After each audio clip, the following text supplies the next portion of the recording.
You hear the hiss of its breath. Feel the ominous weight of its presence.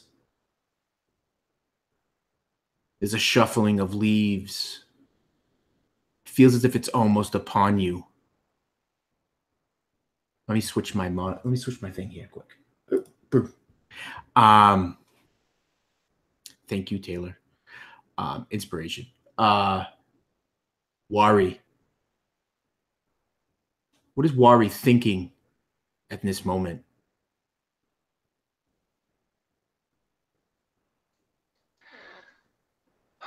Wari is trying to stay calm as best he can because he is standing as close to Berelas as humanly possible, trying to keep her out of sight of this creature and also remain calm for her so she does not panic or have any sort of fight or flight response that she can't control.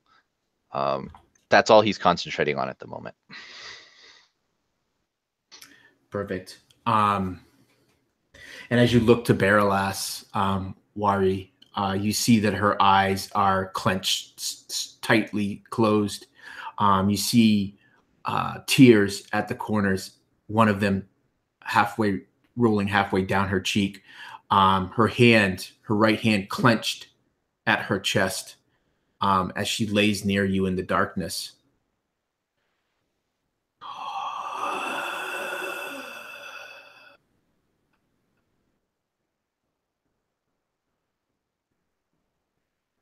You're a snapping branch, Badu. You know that Wari is near you. You can see the shadowed form of Berelas just beyond him. What is Badu doing? So he is sweating bullets. He's already just exhausted from the travel. It's taken its toll on him, and he's donned this new armor that he wasn't used to before. And the only thing racing through his mind is how hot it is and heavy. And he just wants to reach up and tug at the collar to let some air into his his body to kind of cool off, and he can't because he knows that it means certain death. It's heavy on your chest. It feels as though it's crushing you into the ground. You can feel your heart pounding against it. The male, having now rubbed you raw from the days of travel in rain. You hear a shifting, Lily. Comes near. It sounds as though it's almost on top of you. You don't know. Is it one of your companions? Or is it the creature? Thing of legend. Lily doesn't even dare to look up to see. She keeps her eyes down. She doesn't want anything glinting and reflecting in the whatever light or whatever there is out there. And she's got part of her sleeve sort of stuck in her mouth so that she doesn't squeak if anything scares her. And she's just huddled down, petrified with fright, underneath some leaves in a bush. Just hoping that the Nazgul will miss them.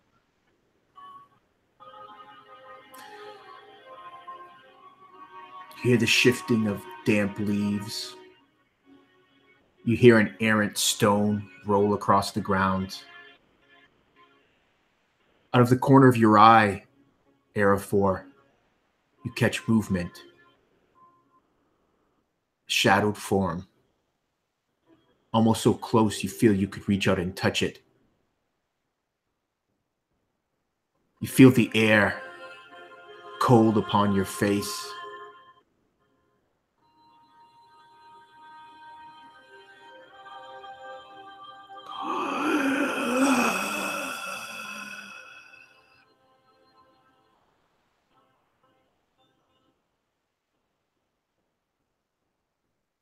What is Arafor thinking in this moment?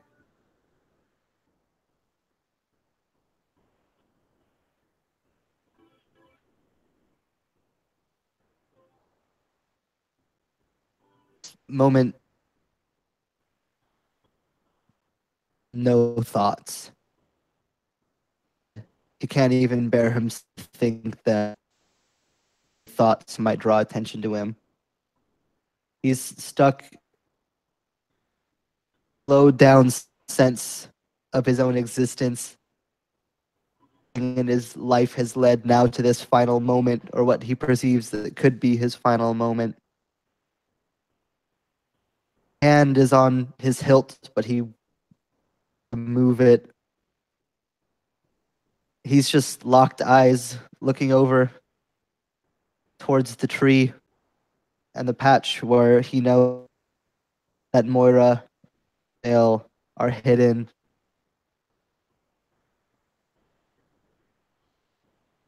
For what's probably the long couple seconds of his entire life.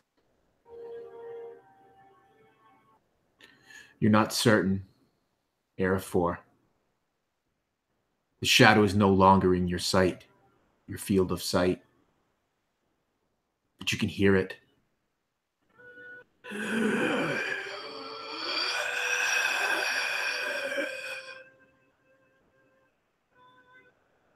You're not certain, but you think you can make out the still forms of Moira and her horse, Isfael.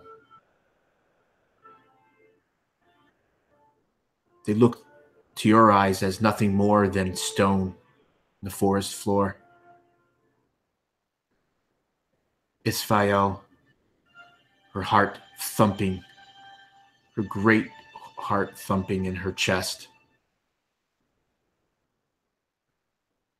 The muscles along her flank and shoulders are tense.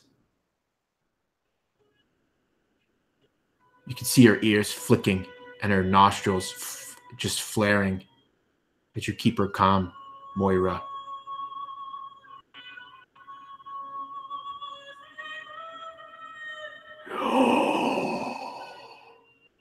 You can feel the ominous presence of the creature, as though it's right above you.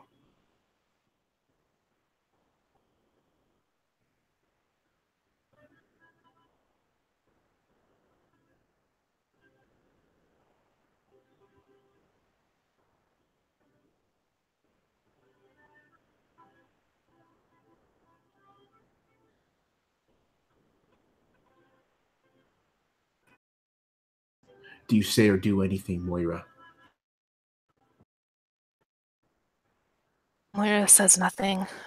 She has her forehead pressed against Isfael's neck, one eye looking to the side, trying to see anything moving, but just clutching a hand in the mane, a hand on the cheek of her horse, willing her to be still and quiet. She can feel the shadow.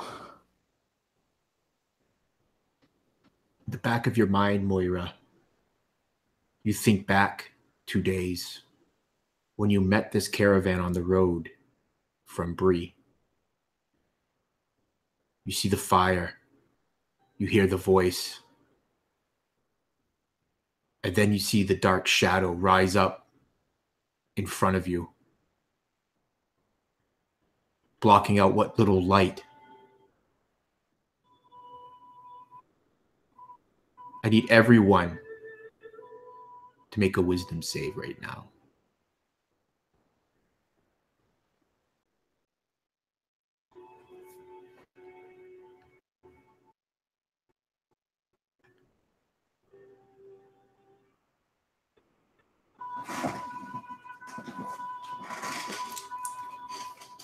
Nice.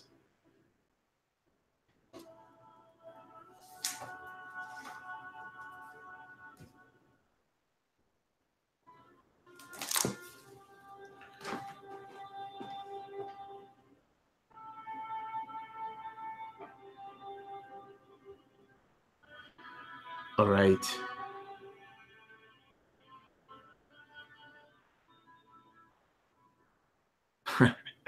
Let's see. We got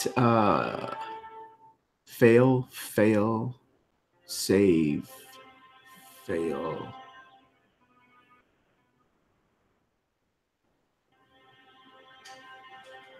Did I miss your roll, Sean? He lost sound. Oh, okay. I think he's getting back up here. Okay. Good.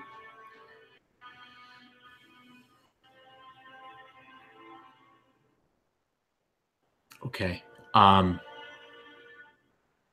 Wari, Arafor, Badu.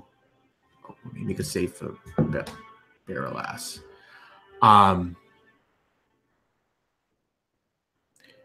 You are gripped with a terrifying fear as this thing moves within your makeshift campsite. Your mind scream, run, let's get away. You hear it. Anyone whose eyes aren't closed at this point can see this shadowed form. It seems to be hunched. You see it catch a glimmer of two glowing red eyes hidden in the darkness. Yes, everyone that rolled below a 23 is suffering from the frightened condition.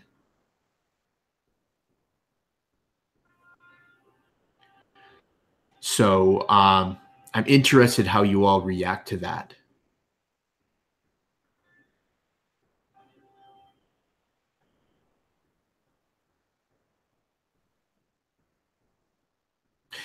Nat 20 is an automatic success, regardless.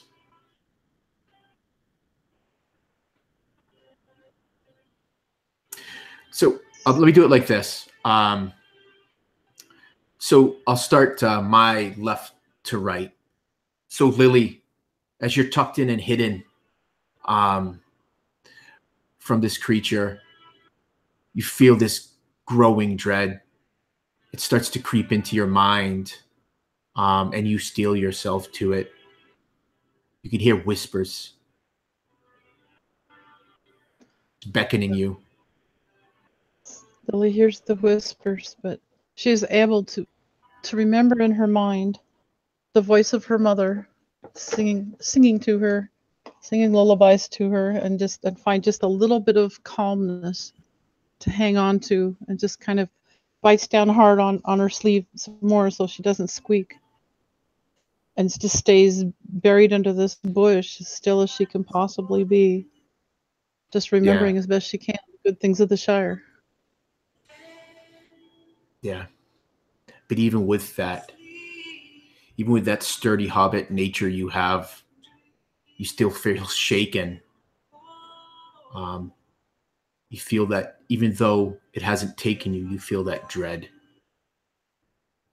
Arafor, as you look out at this large shadowed form that rises up, looking as though it's right over Moira and Isfael, you are clutched with a fear you have never faced before. You are a hunter of shadow, a fighter against the enemy, but yet you feel a fear that you've never felt. How does Arafor react? I feel like this is one of the situations where Arafor's knowledge of the shadow is on him rather than in the way that it normally has been in their adventures. It's normally been a guiding force, a knowledge of how to defeat. But he is probably the only from potentially Barrow who knows what this is. All his knowledge, this is not something that can be beat. And he knows what these things are and why they're here. And of what these things are capable of is like a shackle rather than a soul.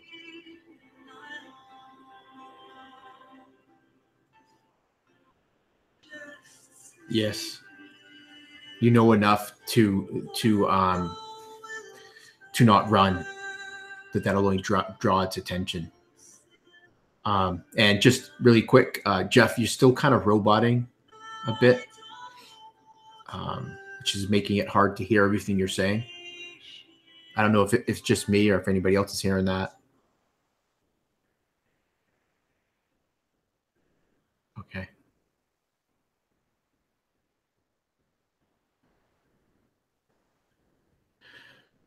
Wari, as you're sitting there or laying there, however Wari is situated as he's hiding,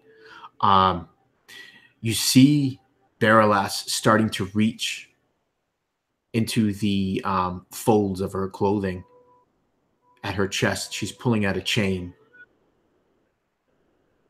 Her eyes are now open. They look frantic and full of fear.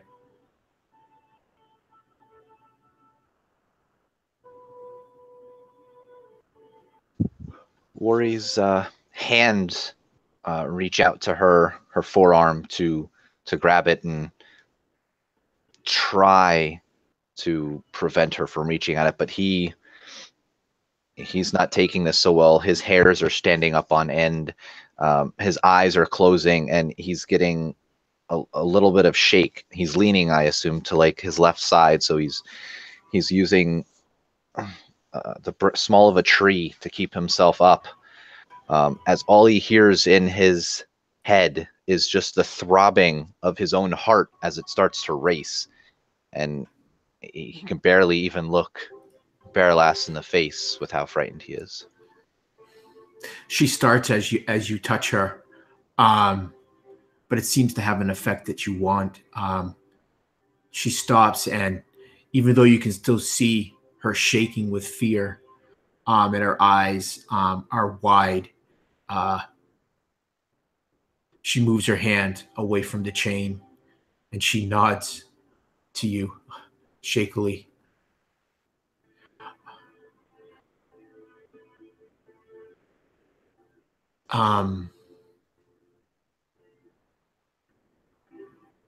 Moira,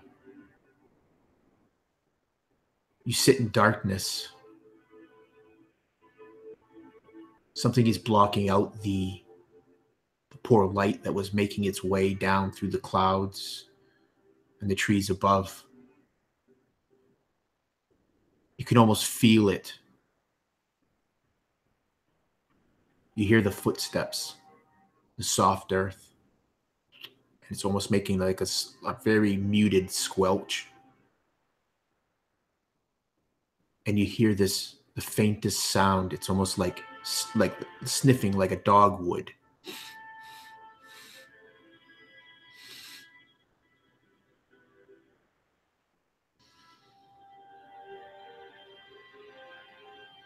Then you feel it moving away from you.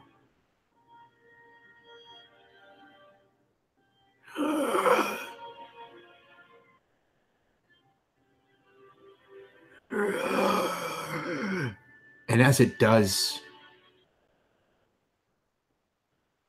you feel this release.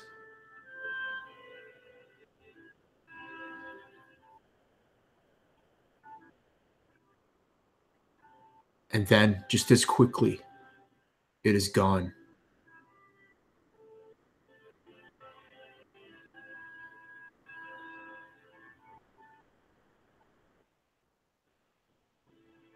What do you guys do? It's gone like the Nazgul left. Sure. Yeah, sure. I don't like that. So Badu's probably still just frozen still in place. Imagine he was probably laying on the ground, kind of in line behind something. And even though he kind of hears all the noises that it was making stop, he doesn't dare look up from his hiding place, because regardless of whether he knows what it is or not, he has this feeling that it would just be instantly the most torturous and painful death he could possibly experience. And he was not ready to do that today. So he just remains utterly still, taking in deep breaths and holding them as long as possible until he gives way. Just waiting for some other sign, someone else to to look up and possibly take the first blow, but he's just not able to do anything.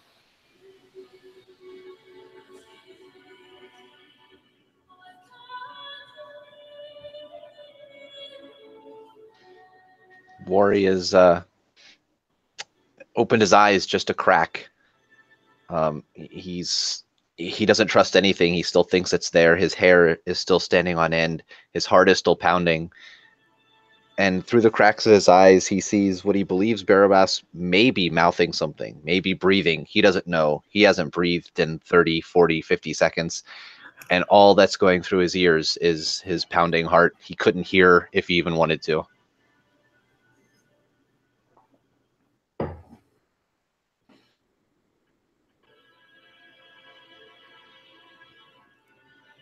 Lily is still just laying there in the cold mud, getting colder.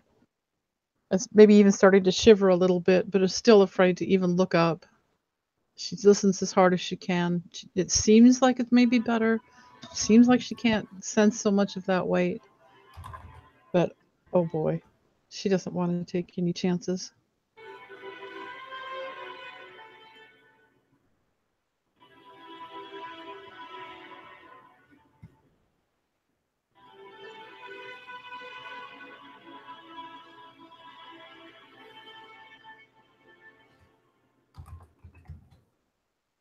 I think Moira is much the same as the rest, just frozen as a statue, not feeling the presence of it, the darkness, but still wary and unwilling to say anything or to even move.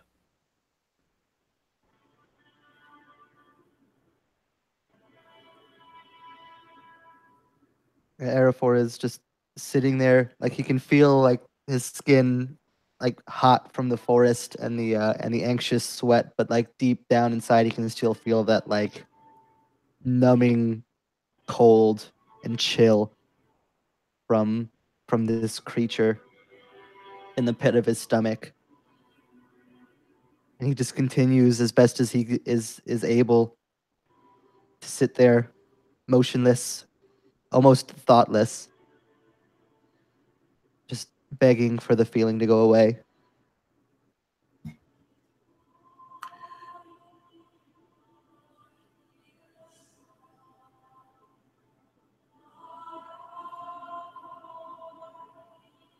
Berelas puts a warm hand on your arm, Wari. In the dim light, evening light, you can see a weak smile on her face. She starts to say to you, do you think that it... And then you guys hear it pierce. It just echoes through the forest, just ringing in your ears. Instinctively, anyone that failed their save, your hands immediately go up to your ears to cover them, and you shift. I need everybody that failed their save to give me another save, please. And before you roll, I will just say this is an important roll. So if you have inspiration, maybe you might want to use it. It is a will save, yes.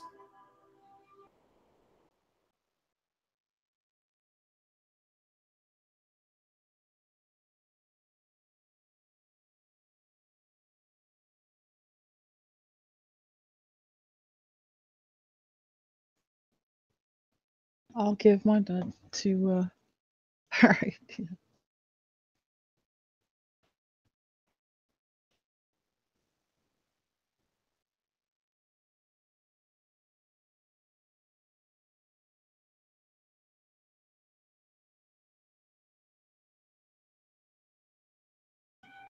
Just waiting for the final rolls. Oh, very good, very good.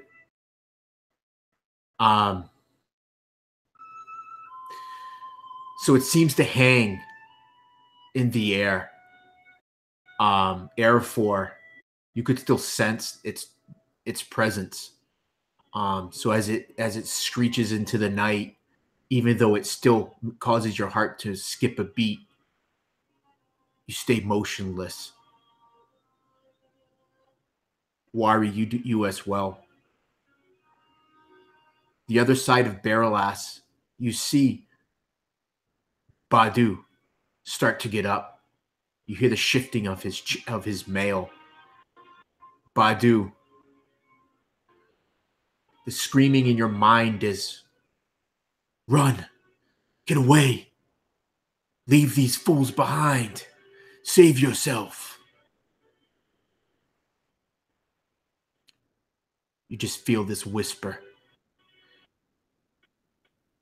Across the campsite, you would see that shift as well, Era 4. The shifting of the large man.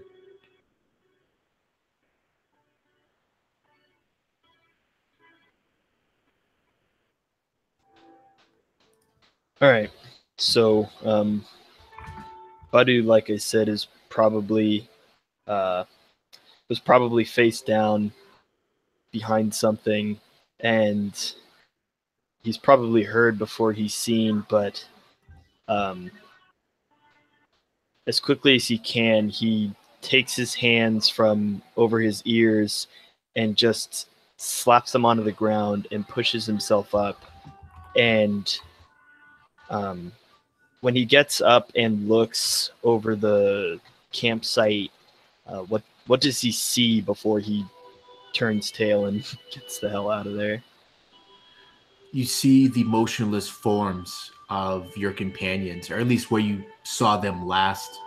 Your eyes aren't well adjusted to this darkness. The clouds overhead and the canopy of the trees don't help. Your eyes are not as sensitive to these dim conditions. You don't know. Maybe it was that way, you think, but you're not sure. Yeah. At that not knowing where it went, it's almost worse for him. Because what you can see, you can run from, but if you can't see something, it's kind of hard to run away from it because you very well may be running towards it. But at best, he knows where the sound came from, so at least he knows where it last was, and he pushes off of probably a fallen tree or rock that he was hiding behind, and just takes off in the other direction as quickly as he can. Yeah. Kind of stumbling along the ground, and you're just slipping and sliding on the soft ground, the damp leaves. Branches are whipping at your face. You guys would just hear that crashing sound as Badu runs for his life. Berelas vainly reaches to try to grab him, but she's too slow. Give me a percentile roll, Badu. Actually, no, better yet, give me a D12 roll. D12. Yeah, because this is a clock. We'll see which direction Badu runs. Okay. Wait, and I'm tell you what, to make this interesting, I'm going to roll a D12 too, and that's the direction that the Nazgul is. Oh, Jesus Christ, no. Oh, I rolled an 8. Oh, you are a lucky man. You start crashing through the forest. The rest of you would hear that, and then that sound is drowned out by a and you hear it too, Badu, and that just drives you further forward, your heart pounding. You're just lifting your legs. Give me a con roll.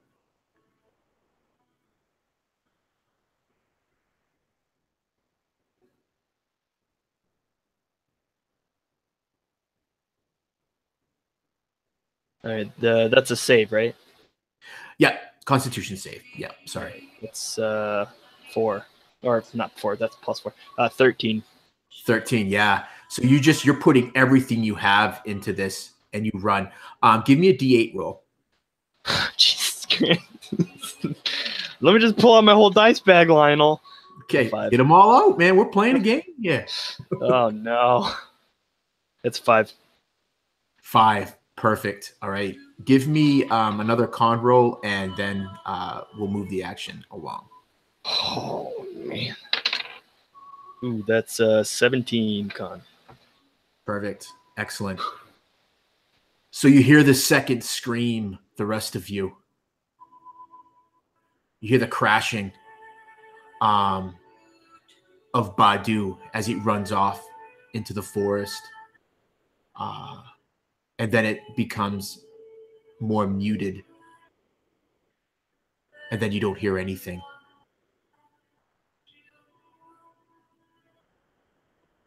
The seconds are tense. You hear nothing.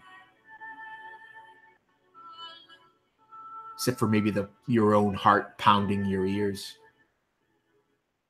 What do you guys want to do? Or what are you guys doing as Badu runs off into the woods? Worry would probably sit there kind of dumbfounded, watching Badu run off in the forest, still scared.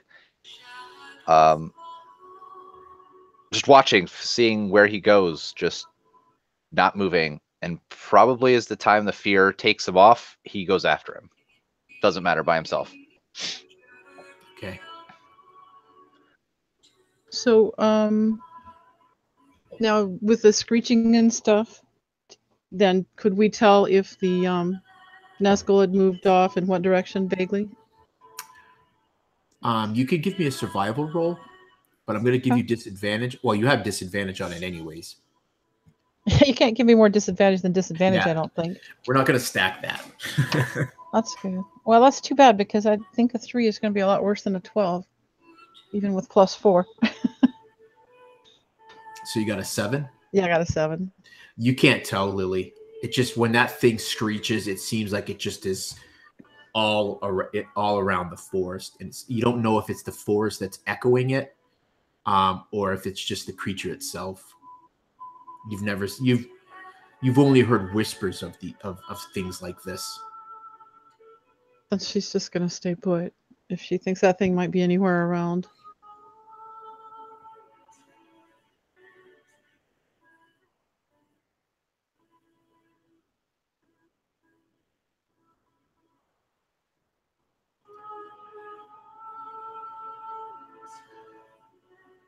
The tense seconds drag into tense minutes.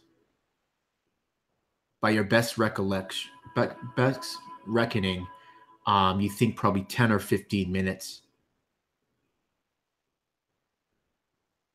passes and you hear nothing else.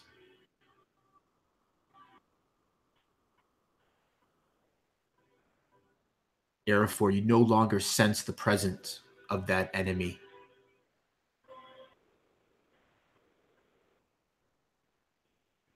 I think I thought you said you were going to run after the fear passed. Correct. Yes. So however long that does. Yeah. Take, yes. So that's the point we're at. Okay. So you're that presence that you guys all felt, you feel it slowly fade away. And it's almost as if the forest recovers as well. You start hearing the sound of water dripping from leaves onto the ground. The air is cool again, but in its natural way.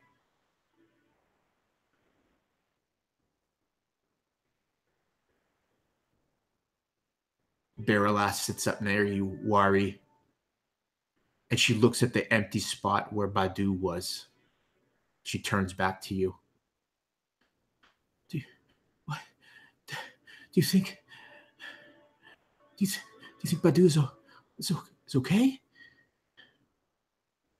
And you see that she probably not even knowing it, is clutching at that item that is hidden at her chest. Lily kind of whispers at her. I think he's all right. I think he went after his friend.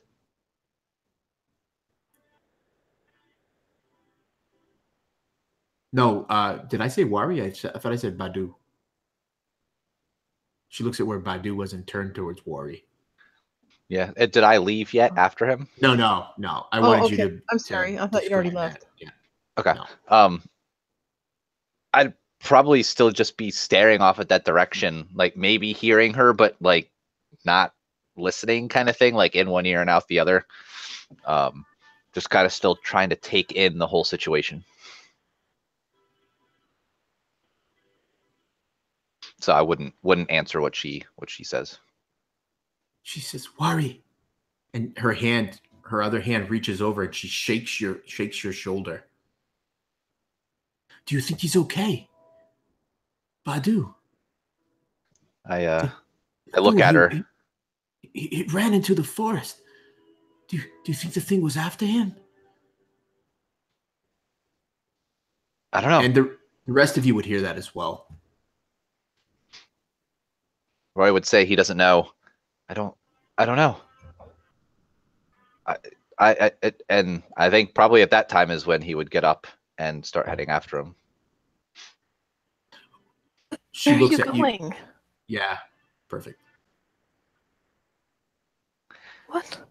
Yeah, he doesn't respond. He's driven. He's like, oh shoot, this guy I just spent forever with just got up and left. There's got to be a good reason. Where the hell did he go?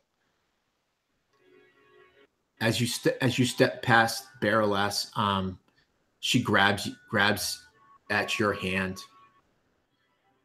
She looks at you pleadingly. She says, "I worry for him too, Wari, but you'll do no good if you rush off in the darkness yourself." Well, we've got to find him. Come on. And he's probably standing, like trying to like pull her along with him. Yeah, she's tugging at you desperately, and you see she's pleading on her face as she starts to rise to her feet, shaking her head. That thing was hunting us. If he has run, it will be hunting him. That thing is still out there, though. We cannot let it get him. How would we stop it? Oh, man. I don't. Can't just let him run. Come on. Lily sorts of drags herself out of the mud, but she's like, I couldn't keep up with anyone.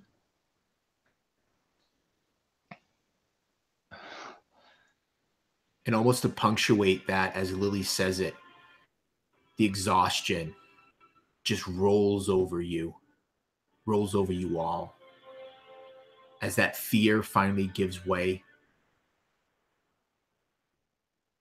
utter exhaustion takes its place.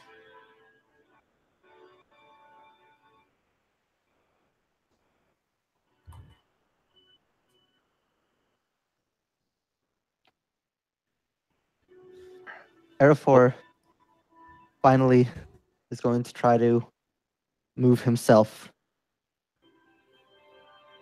and over towards the rest, particularly over by Moira and Isfael, but enough that he's near to the rest of the group.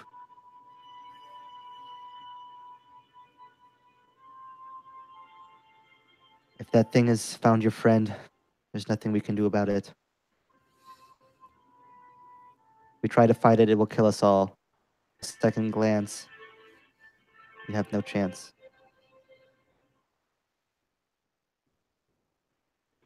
Over to Berelas,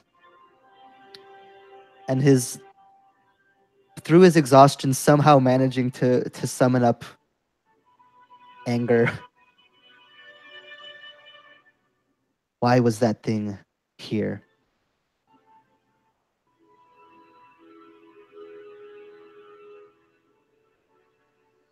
Those creatures are after one thing and one thing alone. Only one thing draws them. Only one thing binds their attention.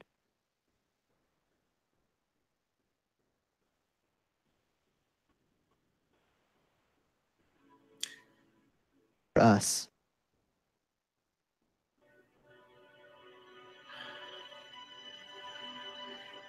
Arafor, you notice that her right hand is clutching at her chest as her left hand is rested on or holding on to Wari. She turns her attention to you. She licks her lips. It couldn't be after me.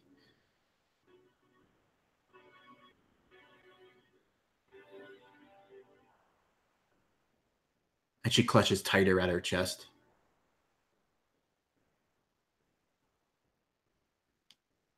And then she looks at you, Wari.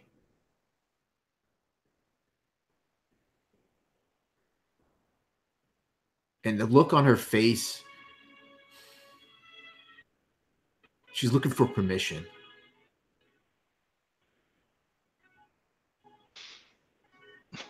Wari doesn't give it nor deny it.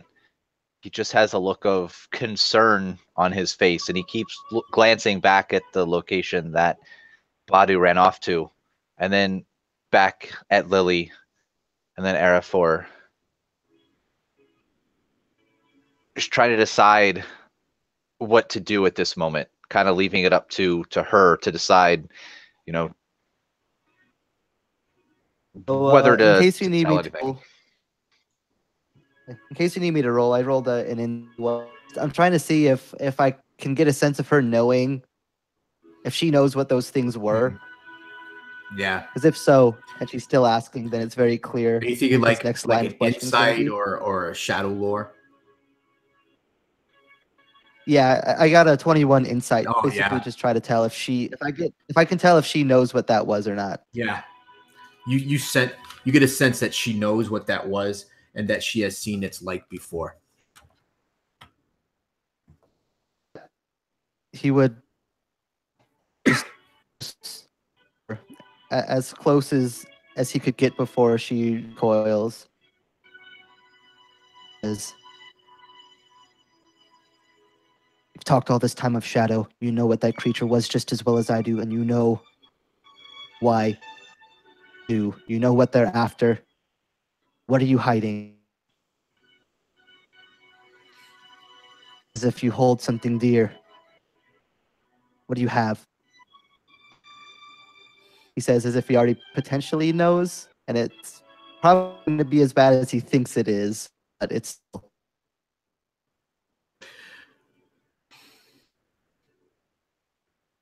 She lets go of Wari. She turns and looks at you.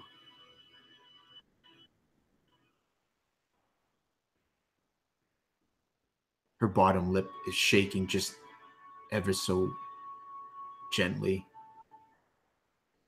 She reaches at her collar of her bodice and she pulls out this delicate chain. And as she does, you catch a glint of gold. And she brings out a ring of gold, and you see 7 jewels set upon the ring.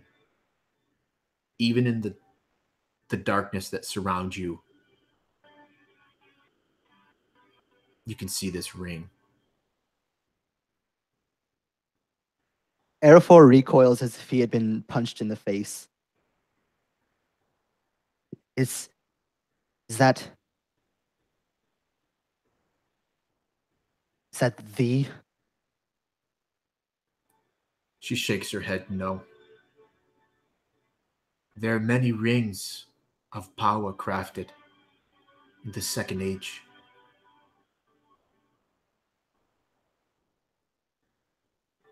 This is one of them.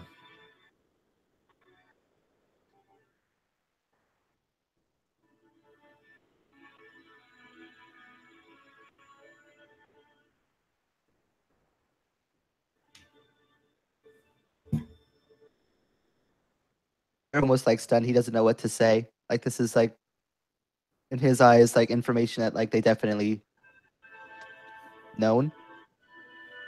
And he know how to read. There's like a mixture of surprise and like a touch of betrayal, but mostly confusion. I would say at this point too, during this whole recoil action, him recognizing that Worry has made his way between the two as best as he can, just in case.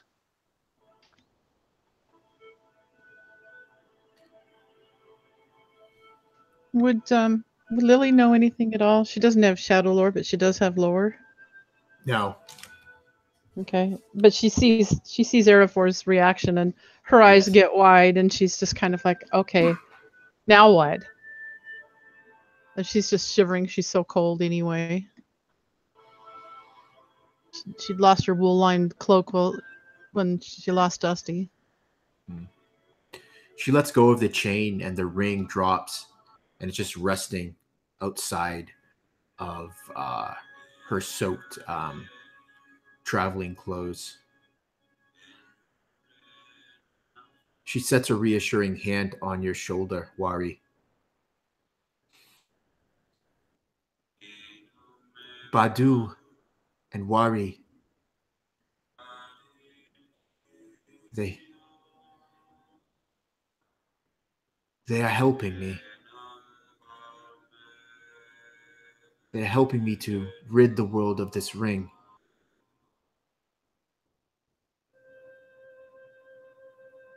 I don't understand.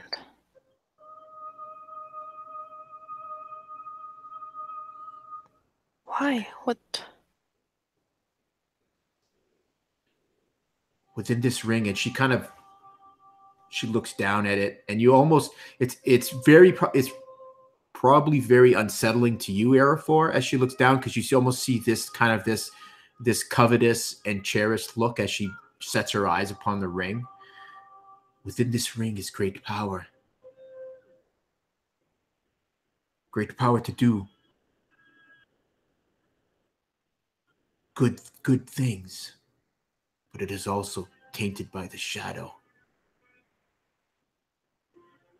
And no matter how much good I would want to do with this ring, would ultimately corrupt me. And I would be lost. Such is the burden of a ring bearer.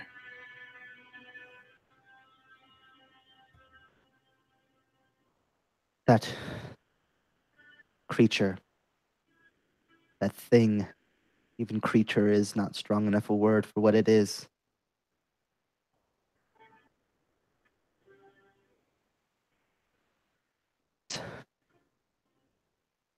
She kind of looks off Known in the as a distance. Nazgul. Yeah. She nods her In head. wraiths, some call them Nazgul.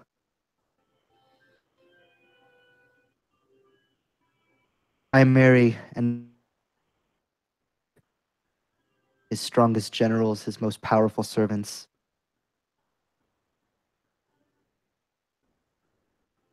Only has turned and has born the world once again.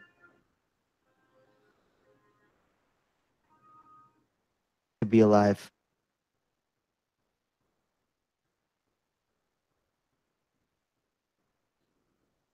Yeah, I'm not sure if you were talking that whole time, Jeff, but yeah, just like Taylor said, I don't know if you were just cutting out or not.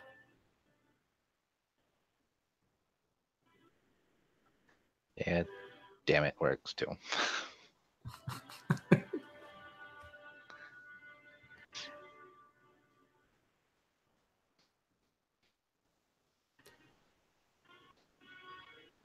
Worry would still be between Arafor and Berelas, not out of protection, but just out of caution. He would kind of look over to everybody that's still here,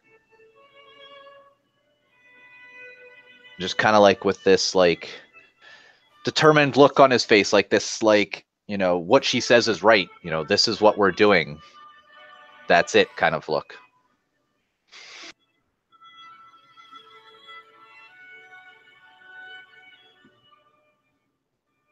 Lily, Lily steps up. She goes, "That's a terrible, terrible burden." She looks around, but what are we going to do? We can't just leave our comrade running through the woods by himself.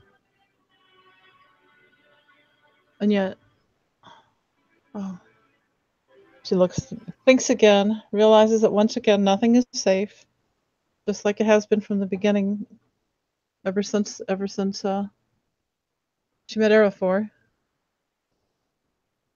And her whole life just changed there that day. She kind of steels herself. Is it possible to go after Badu?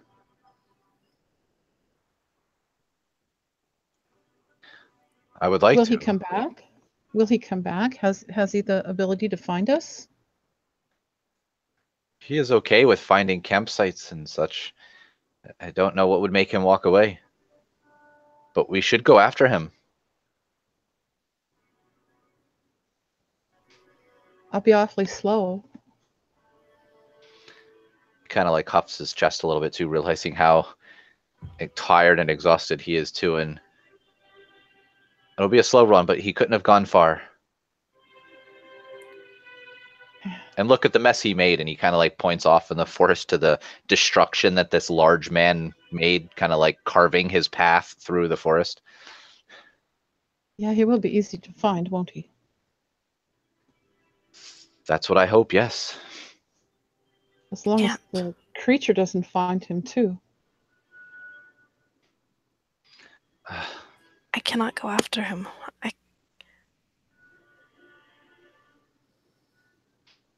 cannot.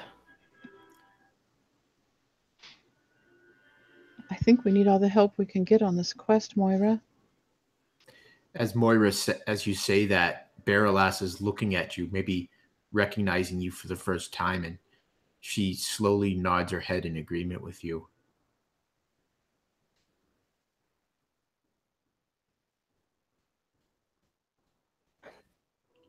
Lily, it is not only the quest and the oath that we've sworn.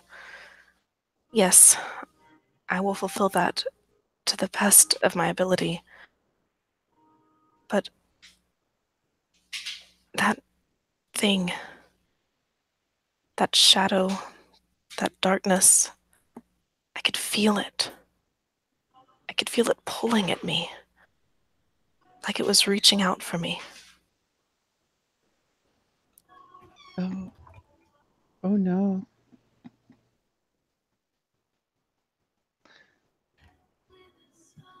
Don't think it was just you. I felt that. He kind of looks around to Lily and Arafor as well. Berelas shakes her head and looks at you, Wari. She says, No, Wari, it is different for us. And she looks at you, and there's a certain degree of sorrow in her eyes as she looks at you, Moira, knowing what it must be like for you.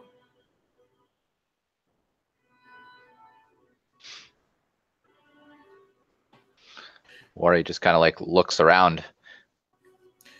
What do you? And like kind of like looks between Moira and Berelas, kind of just like, what doesn't he know with that expression on his face? Like, what the heck's going on? And it turns to Moira and says, what does she mean? I do not know. I carry no trinket, no ring. But I feel the shadow upon me. Moira would turn to Berelas then. I don't understand.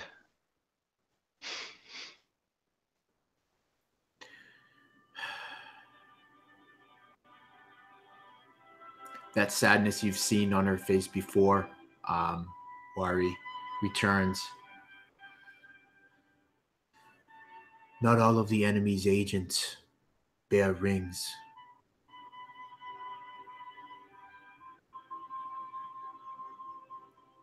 But I am not an Agent? Am I? She shrugs. The enemy would have you one. Or so it would seem.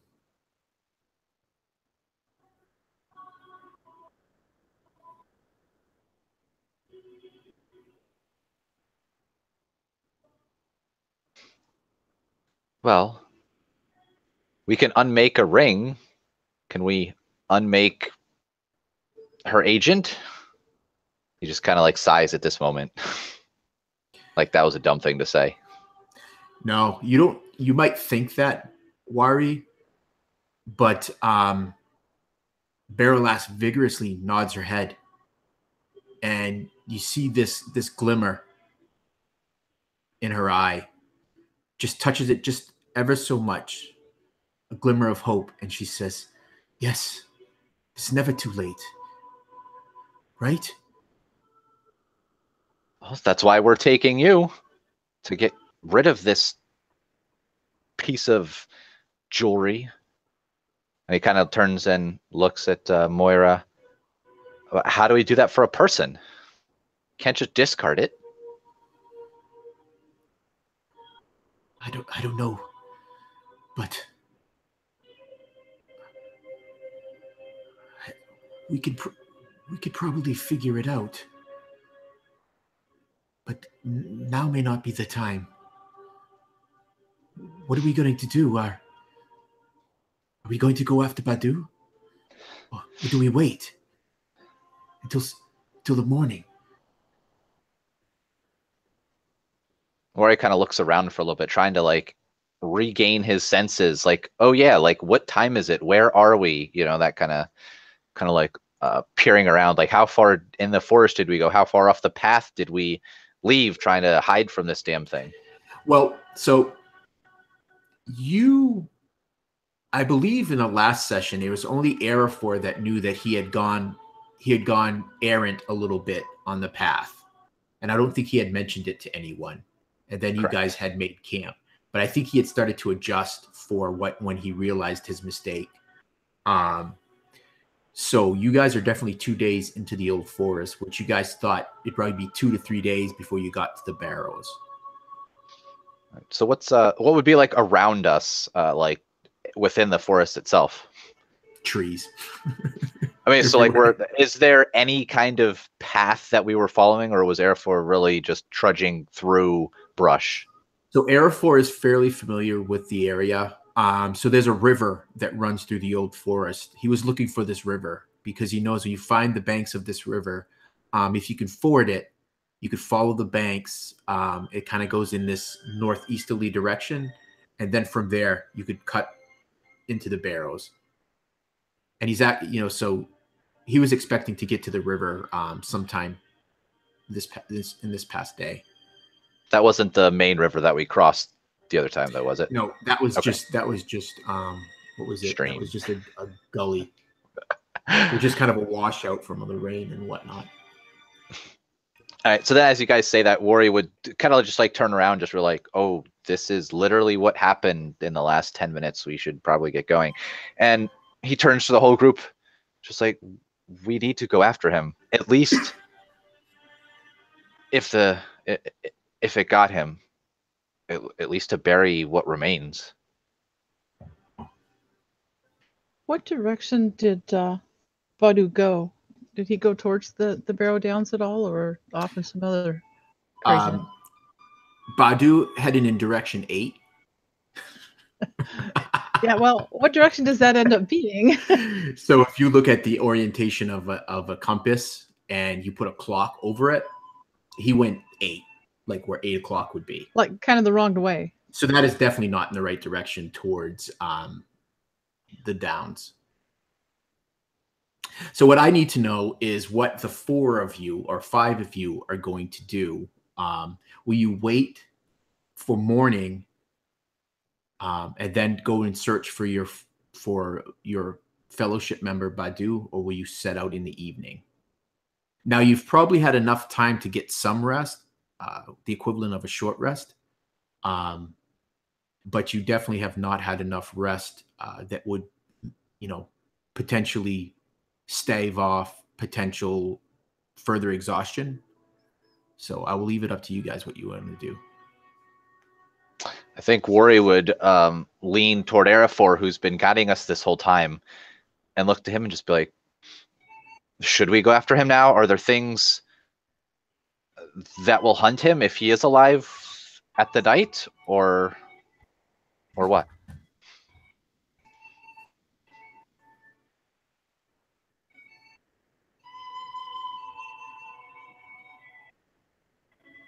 I think we should wait.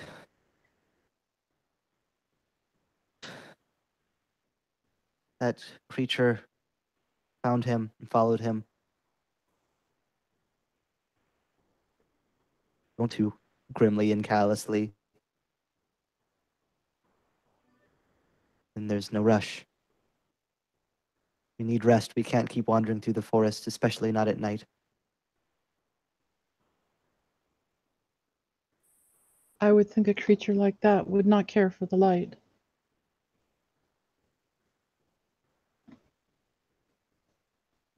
So,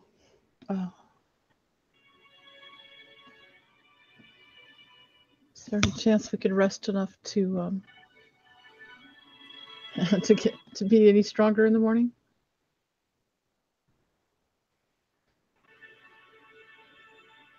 That's for you guys to decide, Lily. Lily. So Lily's Arafor would inclined absolutely towards advocate resting, for but- resting.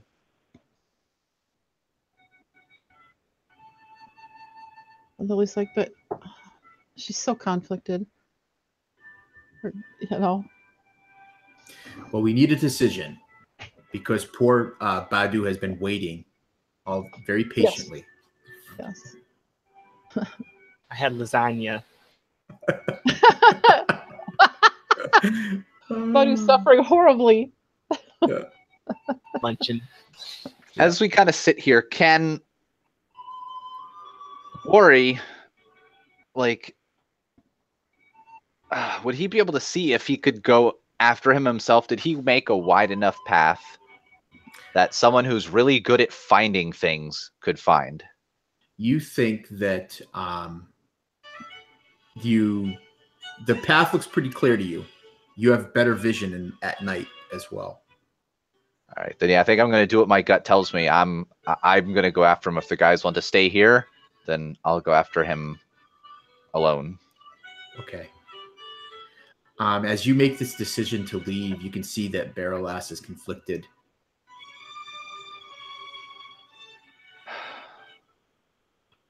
If you must go, be safe. And she gently touches your cheek. And she kind of smiles a bit. And she goes, I need you both. You swore an oath to help me get rid of this burden. We did. He couldn't have gone far. Now look at that big lung-bearing oaf. We should hopefully be back soon. These guys can help you rest, get your strength back. Okay, cool. So the rest of you stay behind, and you see Wari disappear into the darkness after the path that Badu had left. We'll cut scene to Badu. Badu, you're just tearing. Think of any horror movie that involves running from a bad thing in a forest, and that's Badu.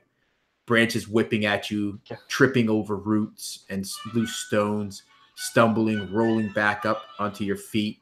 You're just caked with mud, and sweat is running down your face, and it's like making these little rivulets of lines in the mud. Your chest is just on fire, and your legs feel heavy and leaden, but you keep pushing them forward, pumping away until you trip. You hit hard into the soft ground.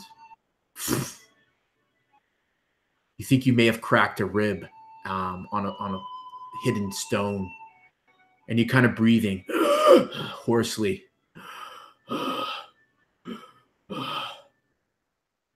And you kind of black out.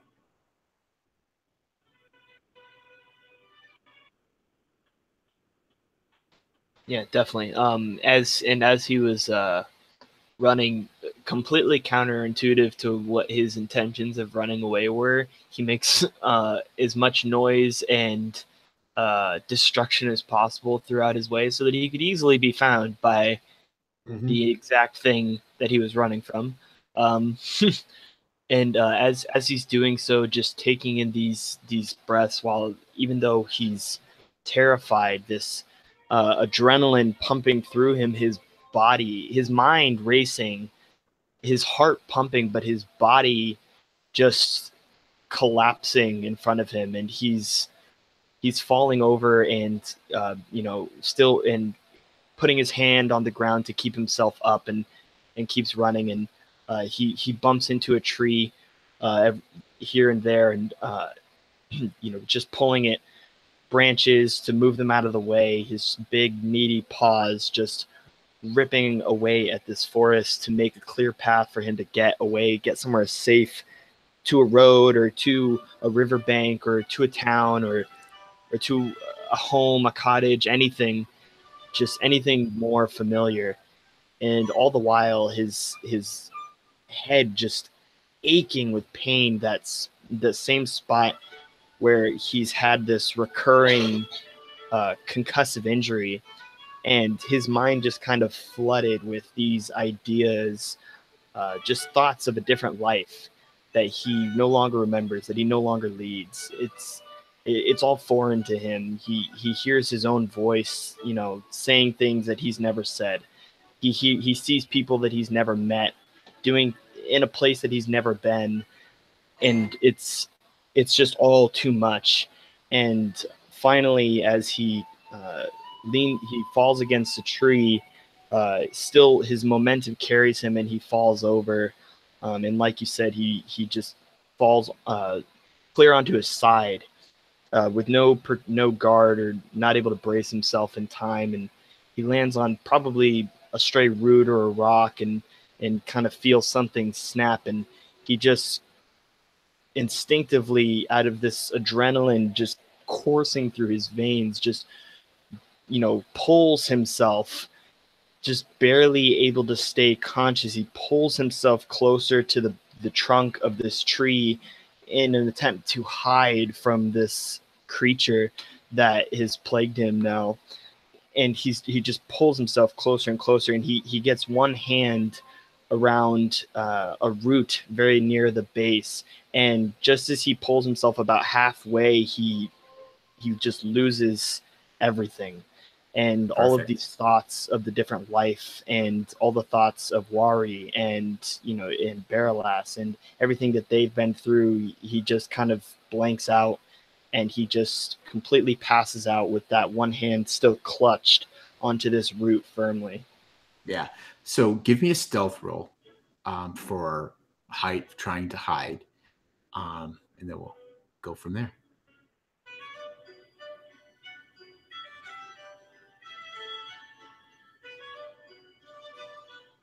Oh, and remember, you are at disadvantage. Oh yeah, that's right. Still 13. Perfect. So you fall into the darkness, and what awakens you is a feeling of utter cold, like the deep winter, like a winter you remember back when you were younger. You can see your breath in front of your face. You look down at your hands, and the mud is almost frozen to it.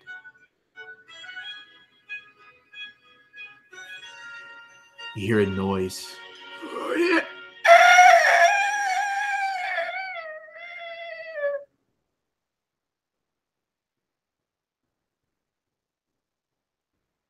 And a form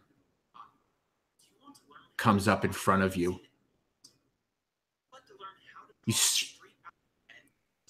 You jolt awake, and you're still propped up against this trunk, your hands still gripping tightly. the root. Sweat is running down underneath and on the corset, underneath your mail, and down between your shoulder blades. You're sitting in a forest. It's almost quiet. You can hear the creaking of the trees. It was a dream.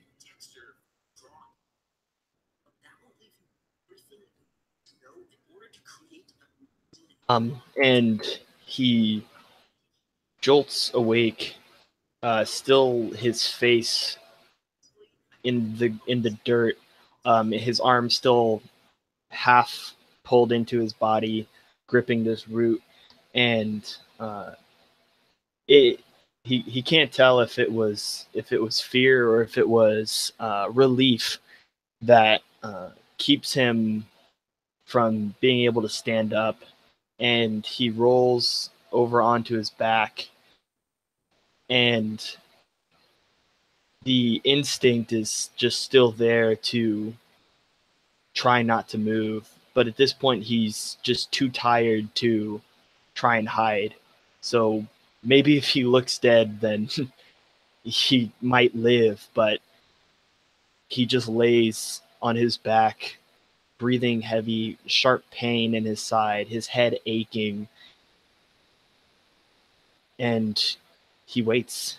He just waits with his eyes barely open, just waiting for this creature to show its face overtop him, and then for nothing else. Because he's too much for him. He's too exhausted. He's too afraid to do anything else. The forest is still dark around you. And you don't wait long before a shadowed form overtakes you. And I think we'll take a break with that. We're about halfway. So we'll take a break, about 5 minutes. Oh. I need to go change my pants. Okay. This anyway. So Gotta let's find something spooky, and then we'll take our break. yeah. True form. So let's come back in like about 5 minutes or so, guys. All right. Thanks.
All right, we're all back, so I'm gonna jump right back into the second half of this session.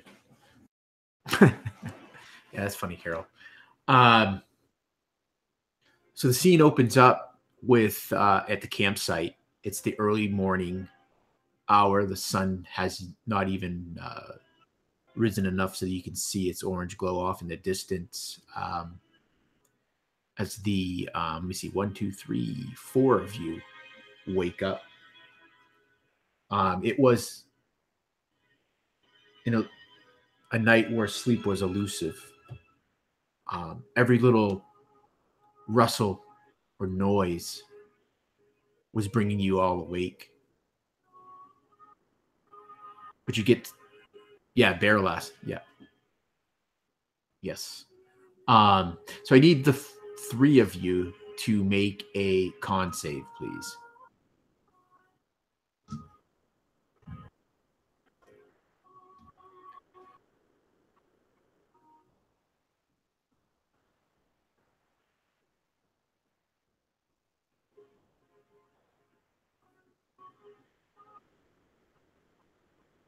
Okay. So Arafort and Moira, for whatever reason, you did not get as much rest as the others. As you stir, you don't feel rested.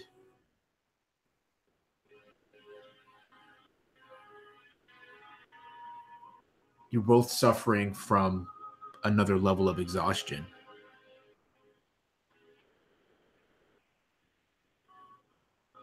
But you also know, you look and you don't see Wari. He hasn't returned. That, I believe it's disadvantage on attack rolls at third level or exhaustion.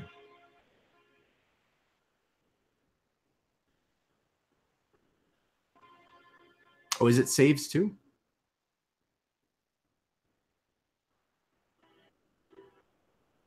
Okay. Yeah. Yeah. So you, and so Lily, you would see that Arafor and Moira, they just have the looks of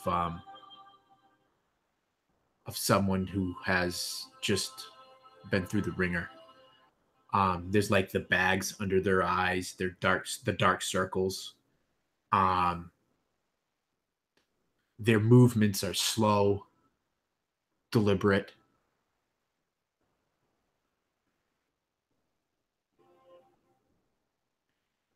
What are you guys gonna do?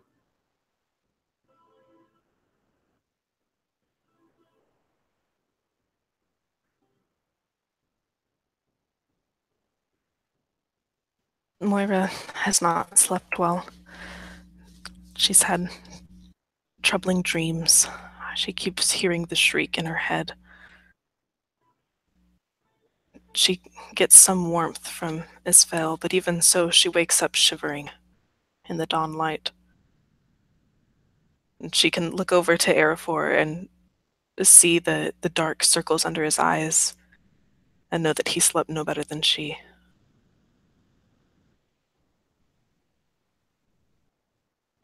And Lily was just totally exhausted and she just passed out basically.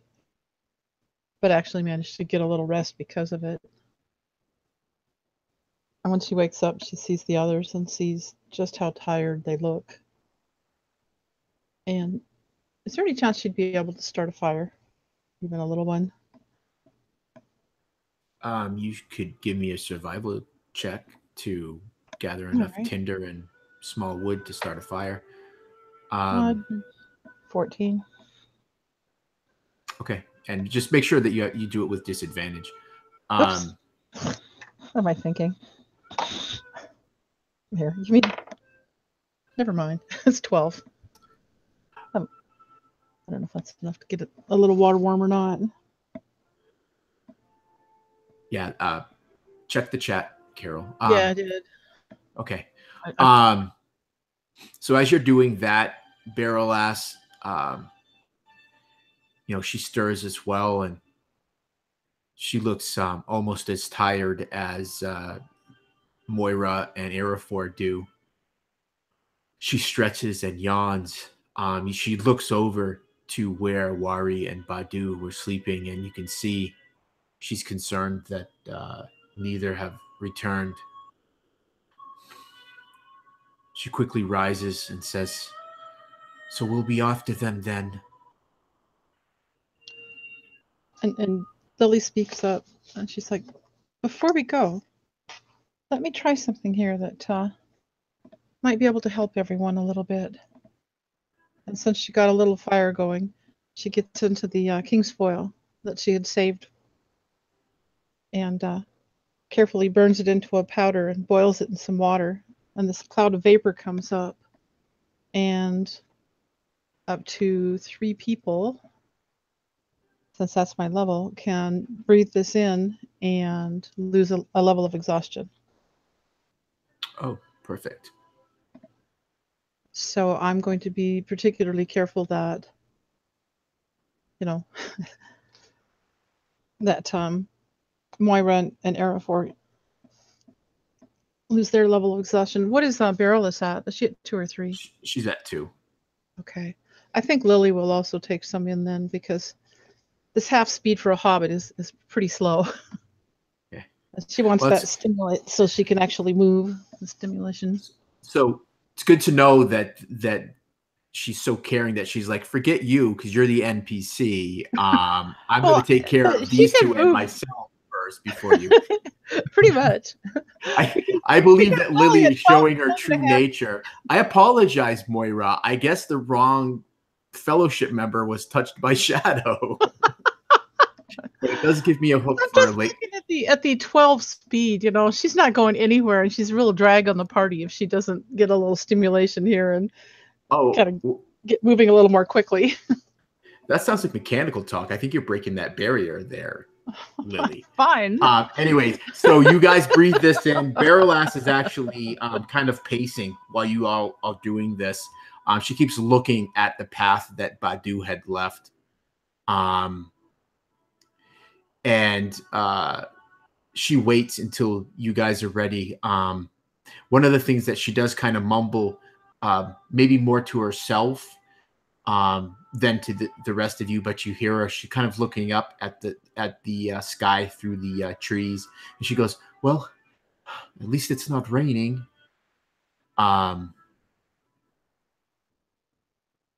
Right, you guys, I love it. So you guys finish this. You put out the fire and set out. Yeah, so you're at 2, which is good. And you guys set off after the Badu and Wari.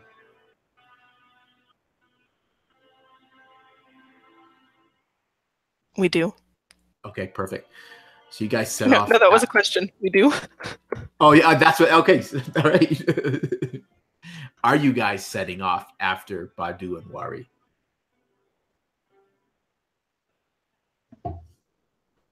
I think we need to retrieve them.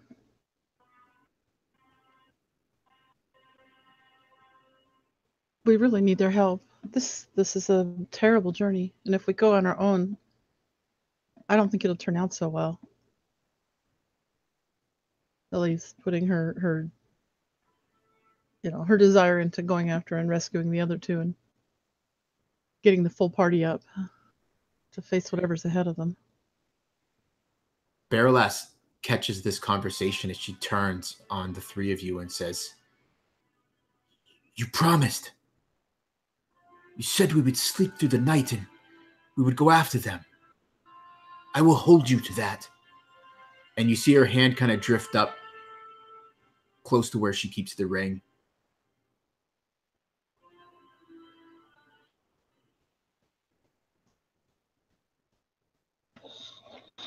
I think that's the right thing to do. I mean, we did. Didn't we? So we would go after them? And she looks at the other 2.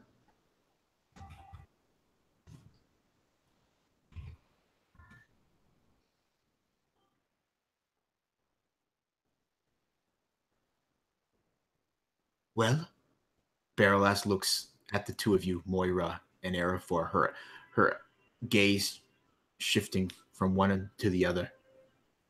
Yeah, Moira's looking over at Arafor. She's feeling uneasy about going backwards. She'd rather press forwards. But she's come with him this far.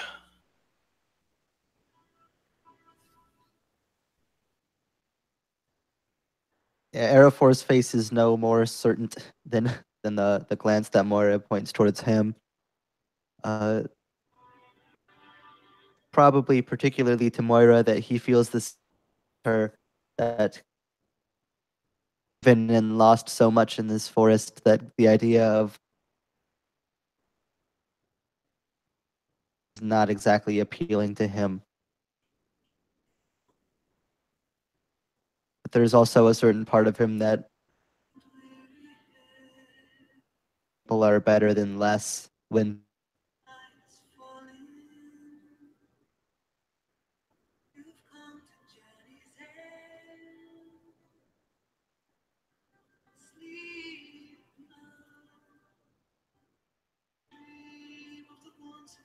and after a moment of thought, wonder, trying to sort his own mind out after all that's happened.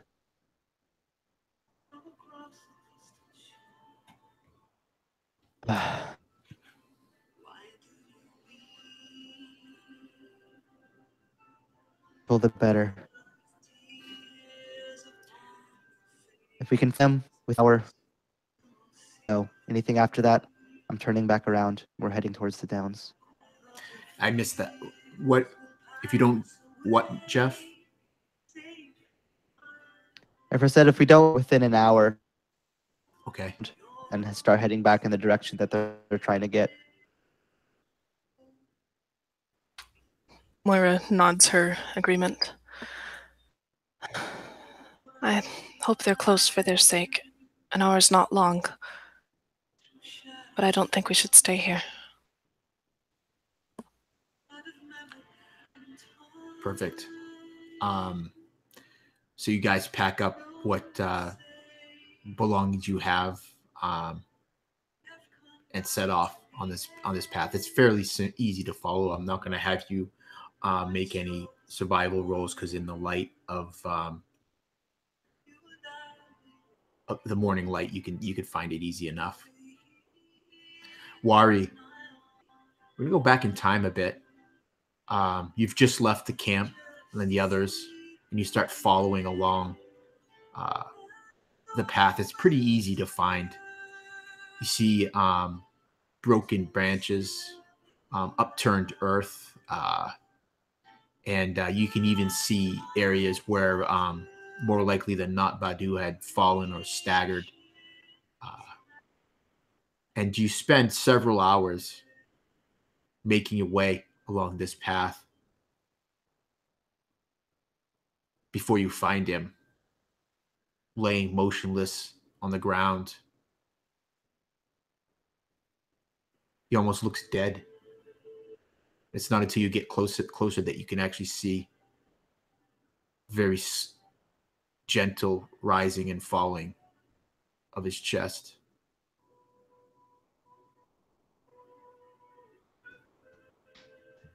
You cut out a little bit for me. Does it look like he's injured? I cut out like the last sentence before rising. Oh, I'm sorry. That's all right.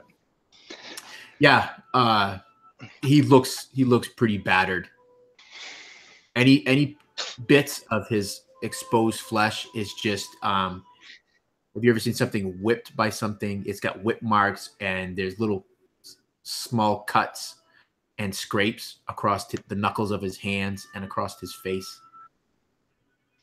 But he does appear to be alive.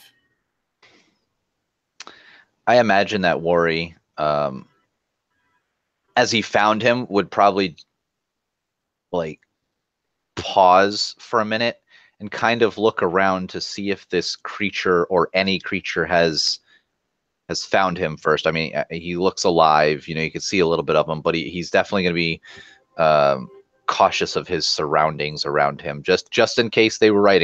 This creature did follow him.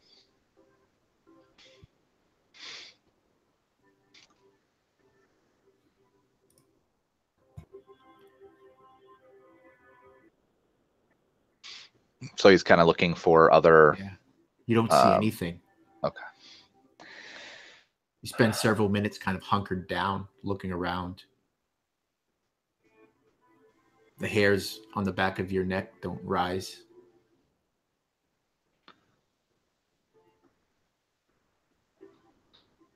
Worry stands up and walks over to where he is and puts a hand on like the top of his shoulder, probably the one that's not grasping the root very well, and tries to shake it awake to see if he'll stir.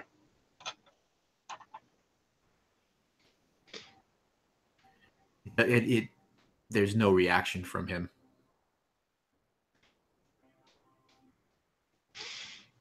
Ah, come on. He looks around and shakes him a little harder.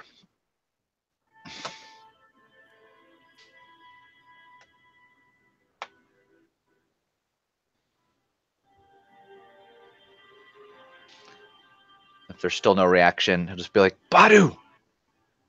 Badu! And like almost kick him, but like, use his heel or toe to kind of like push a little harder. Wake up!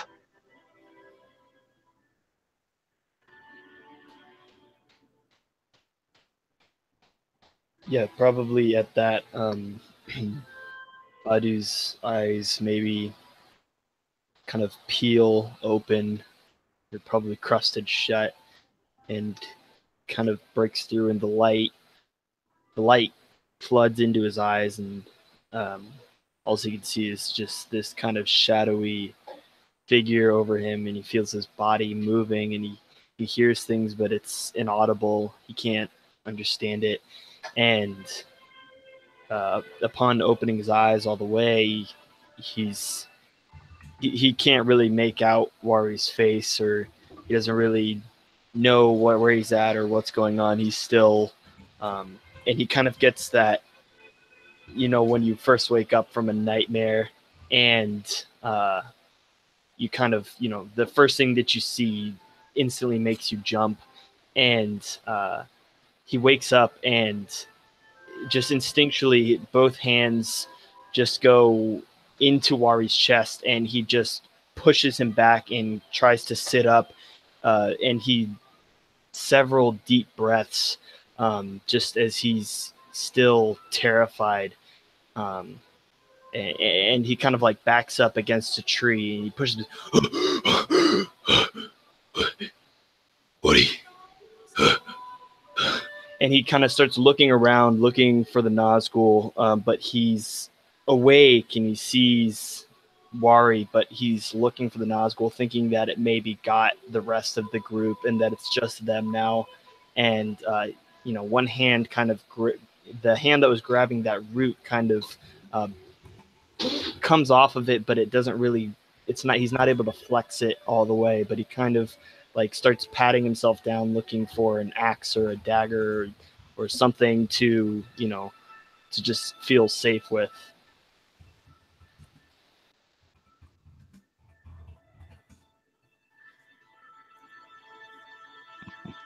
Badu, Wari expected Badu's action. So as soon as he kicked him, he just knew that he would try to push him away, reach for a weapon. Now, that was similar to their first encounter once he woke up. So as soon as he crawls up onto the branch, Wari just goes, Badu, it's me. Are you all right? And he's still breathing heavily. His hand now is kind of reached on the hilt or the handle of his axe, and as Wari comes closer, he kind of grabs him and like pulls him up against the tree. He says, "Stay quiet," and his breath. He tries to get control over his breath, but he obviously can't. He's still just kind of in that danger, panic mode. He's not sure. The last thing he remembers is just that icy feeling in that horrible dream of just falling victim to this creature, and he's still just wrought with fear. Badu, it's okay. Just calm down. Calm down. What? And he tries to like push his arm down that has his weapon inside. Badu, what? Get a hold of yourself. What happened? Been searching hours for you. And he looks at Wari and kind of starts to come down off that high a little bit, and he was looking around. His eyes are just panicked and darting back and forth. He's, I don't remember. I just ran. I couldn't. And he kind of, his hand goes up to his head, and you can see how just visibly pained he is. That lingering injury just kind of comes back to him, and he's kind of staggering over his words, same way that he staggered through the forest. I don't know. Where is it? Is it gone? It's gone. At least, I hope. I was afraid it went after you. And at that, he kind of, realizing that they're alone now, his eyes go wide again. He grabs Wari. He says, Berelas! Where's Berelas? I left her with the rest so that she can sleep. Is she safe? Yes, for now she is. But we've got to get back. We were to protect her, and you ran off. What? I'll get it. I'm sorry. I don't know what came over me. And he kind of like goes to get up, and he can kind of feel that rib, and he kind of winces and slowly makes his way to his feet. Let's go. Let's just get out of here. Mori kind of looks you over. Can you walk? Your side looks all busted up. Oh yeah, I feel all busted up. And he kind of like he limps along, but he looks like he's able to stand, but kind of favoring that one side. Kind of one hand reached across to his side, and the other hand kind of up near his head, still kind of rubbing at the temple, trying to kind of rub away that migraine. Yeah, then if we could, I'm not sure if Bjornings can see well in the night like dwarves can, but I would probably lead the way back. Yeah, he can't really see well, so like at most he would be following. He might kind of take, every once in a while one hand and maybe towards your shoulder. He might be able to see Wari and kind of like where he's at, but he still trips over a stray root here or there, barely catching himself. But he's kind of just following Wari's lead.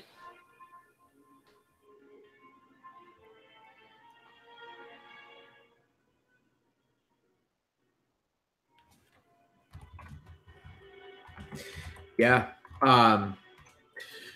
So it's still rather dark as you guys do that. I'm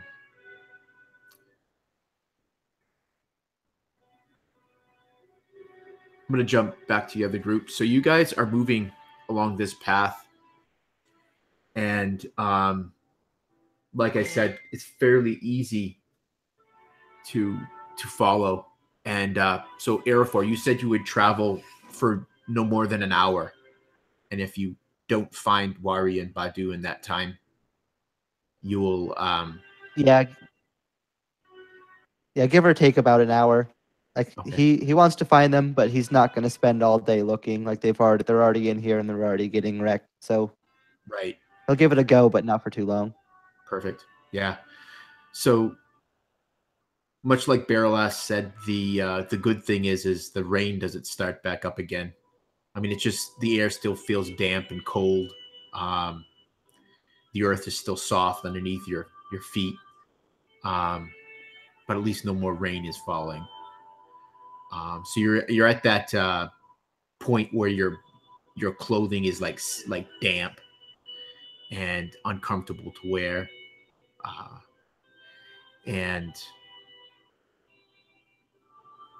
so give me a percentile roll, Era 4. No disadvantage or anything on this, so just roll it once.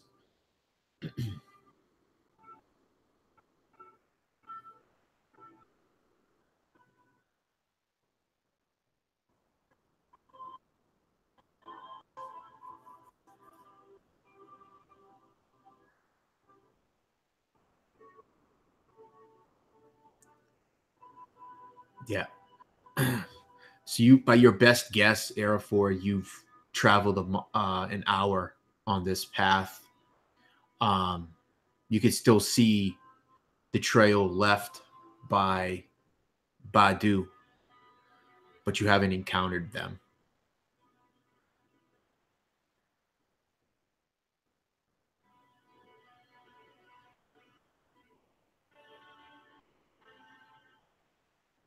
Yeah, and he would kind of slow his pace until eventually it was just completely stopped.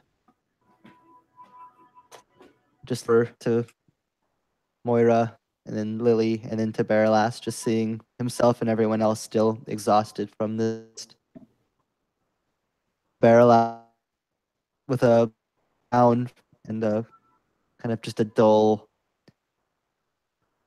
say. I'm sorry. We've used up our time. We can't afford to be here anymore. We have to get back on the trail. Lily speaks up. She says, Arrow 4, let's go just a little further. Hi, Mom. The trail's clear. We won't lose them. We can go just a little further. Era 4, you know that if you continue to follow this trail, I mean, Badu was crazed with fear. There's no logic to the path he took. At times, he kind of double backs on himself on the path he was taking, and other times he's running in errant directions.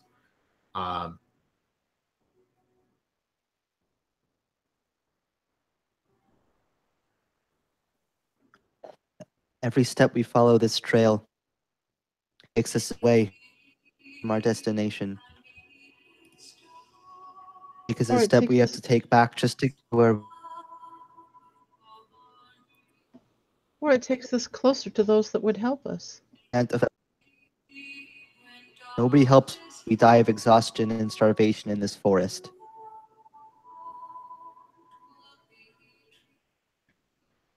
Those aren't the only dangers, though. And some of the dangers, more people would be helpful. Just a few more minutes. We can do it. Era 4 turns around.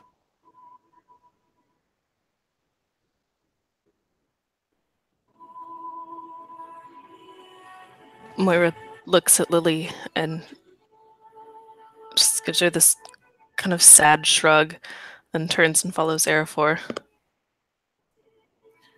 Berelas is standing there stunned in this path. Lola just kind of stands there also stunned and looks at Berelas. She doesn't... Her heart is torn in two different directions. And she's quite sure that it would be wise to collect the other members of the party before they go on. Besides, she wants to.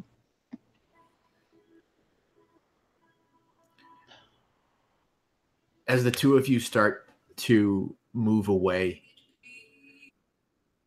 Berelas yells after you. So that's that then. You just abandon those that travel with you.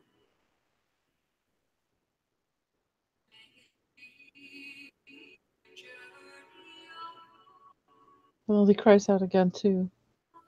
Arafor, Moira, it's not going to stop what you need to do to rescue those that were with us.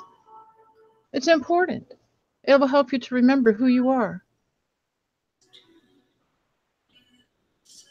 Remember, These people have traveled with us not but one day, and they've brought ring wraiths to us. you don't know but what the ring wraith would have been there anyway. You don't know. Yes, Lily, tell me all about what you know about the shadow compared to me. I'm sure you can do a lot to educate me. You're a four. I'm your friend, aren't I? I've stayed with you. I've traveled with you.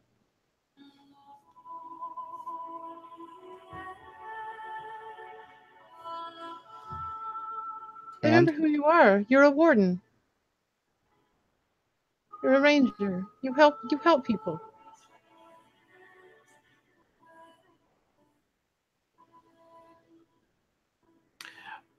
Berelas' hand is just shaking in anger. You can see it on her face. Lily turns to Berelas. Berelas, don't give up on them. They're really good people. It's just been a little too much for them. She looks down at you, Lily, and she says, their true nature is revealed. I've known them some time. It's not how they are.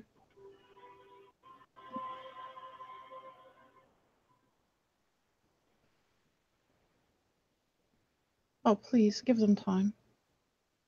She shakes her head and she walks past you.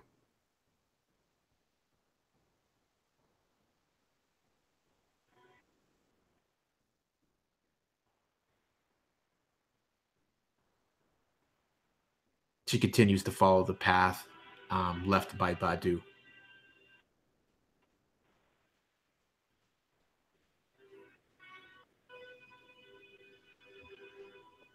I'm sorry, Lily.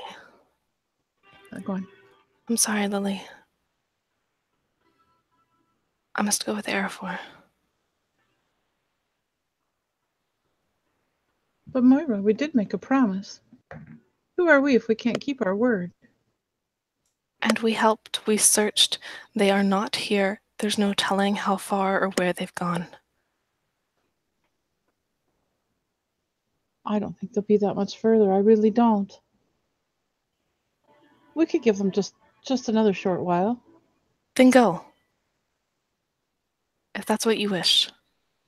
Go find new friends. Go back to the Shire.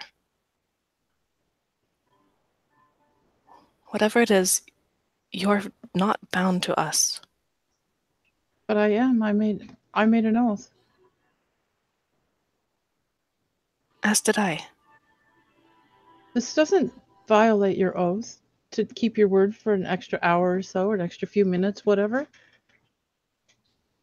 I think it strengthens your chances. I truly do. I think you're foolish to go off without the whole party.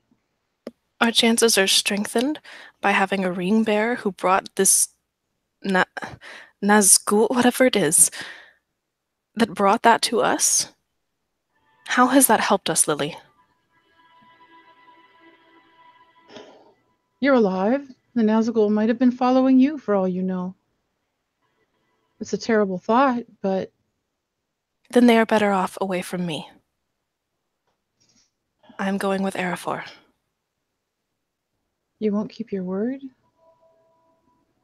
I will not break my word to Uradrith. Risk my life for people that I barely know. Haven't we all been doing that for one another all along? I know that's how I met Arafor. He risked his life for me, I risked mine for him. I didn't know him. I imagine that your meeting up with Oradreth was similar. It was. And I owe him now. More so in death now than I ever could have in life. I know that you do. I get that. I owe my dirt, too. He died right in front of me as well. And I came out of the Shire to stand against evil.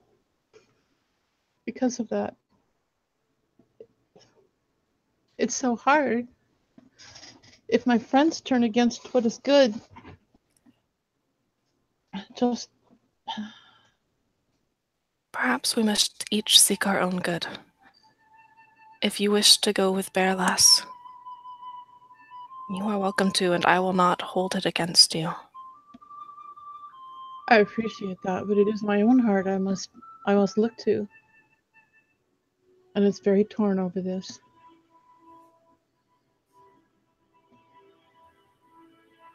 I'm sorry, Lily. I think we're going now.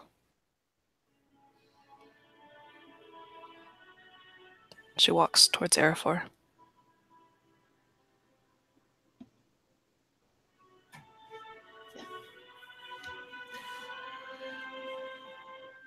Lily, as you turn and look toward the path where Berelas had gone, you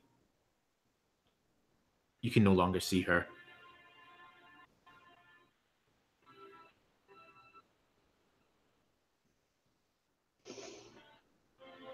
Lily actually just sits down for a moment, rummages in her pack, finds a crust from the bread last night,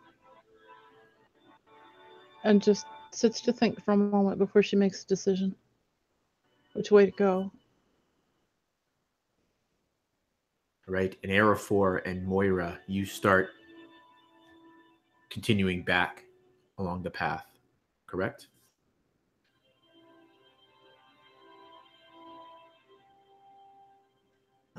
Yep. Perfect. Awesome. Wari and Badu. It's been a couple of hours since Wari had found you. You've gotten back some of your strength, the strength that you had exhausted in your mad run from this threat. What would you two do?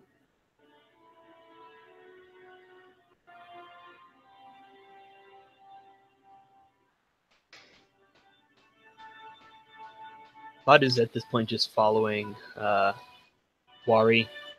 He's focused on kind of trying to keep his composure after losing it and probably causing a bit of trouble last night, especially for Wari, having to come out and collect him. It's shameful at best. And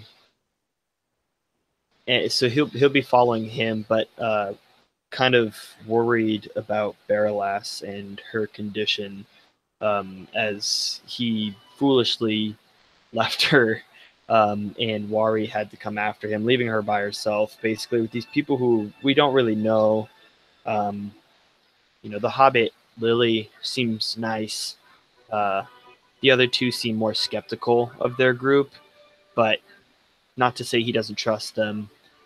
But if something were to happen while he were gone and he wasn't there to at least try and protect her, he would probably mourn.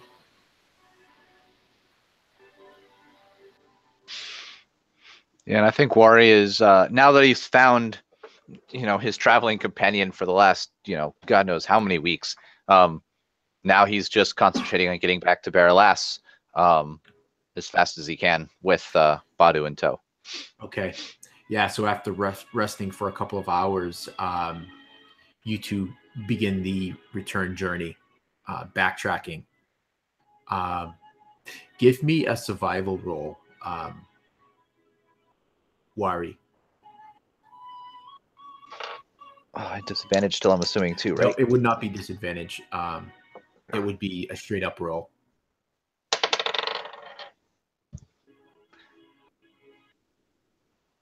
Survival, you said?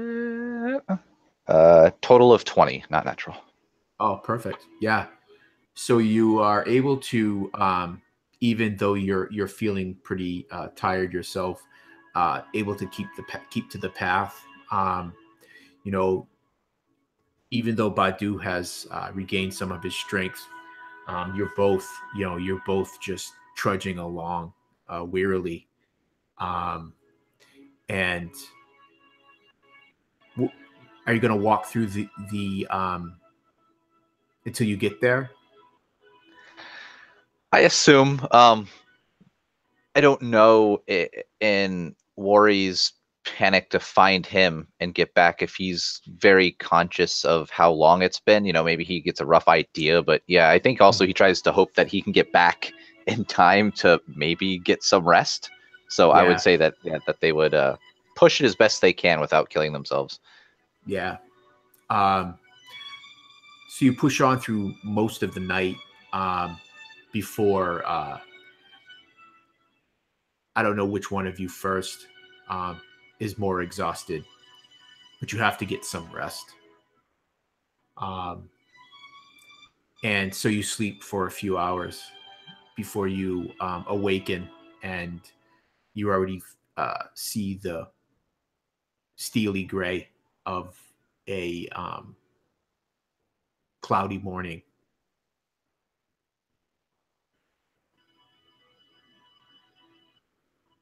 I imagine it was probably Badu who gave out first. He, as they were walking through the night, he probably went to trip. He tripped over something, and as he kind of caught himself, just was a little bit shaken up, and they probably at that point decided to bed down. And Badu didn't sleep well. He's nightmares of Nazguls and people. The same issue, people he doesn't know. Him doing things he's never done before, and it's just all really confusing to him. At first, it's really starting to set in now. The situation that he's in. At first, he was really fine, not knowing what he was missing. But now, as it kind of starts to flood back into his mind in bits and pieces, it's just becoming more and more troublesome. What was he leaving behind? What sort of things had he maybe done in the past? What type of a person was he then? It's just exhausting to think about. And when he wakes in the morning, it's probably with the start, as he did a couple times through the night, not able to really get like enough solid sleep to feel any sort of rested, still just exhausted beyond belief. And as he would wake to the morning, his mind would kind of shift back to Berelas and just what happens if something were to happen to her. They've failed their mission, not only to, the Town Master of Bree, they failed their mission to Berelas, their promise to her, and really just lost a good friend and probably unleashed who knows what else onto the rest of the world. So there's a lot of weight to that for him, and he really feels the responsibility of it. So he would try and power through any and all exhaustion, pain, confusion of his own mind to get back to her. Perfect. Yeah. So you guys, when you awaken, you immediately set back out on the path. And you're on the path for about 20 or 30 minutes when you see movement up ahead.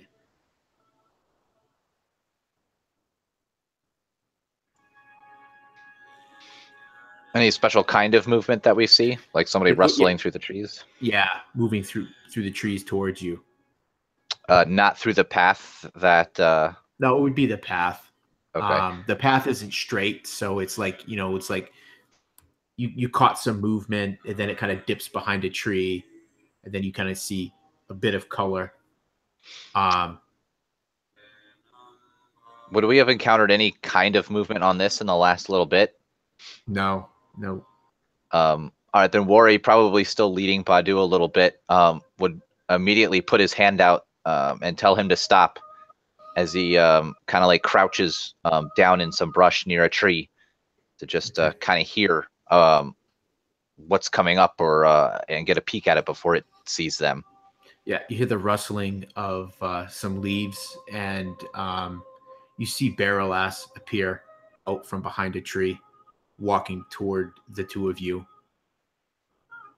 Berelas! She looks up from the path and immediately smiles and runs towards you as fast as she can. Oh, thank heaven. And Bud kind of relieves himself. Not relieves himself. Yeah. Lets out a sigh of relief. Hold on. Did I catch you at a bad time, bud? Yeah, really bad time. Yeah, no. Just gonna go behind this tree, shuffles over to a tree. Finish this here. No, she runs up. She goes, Wari, Badu, you're both well. Wari And goes she up kinda- to hug her. Yeah.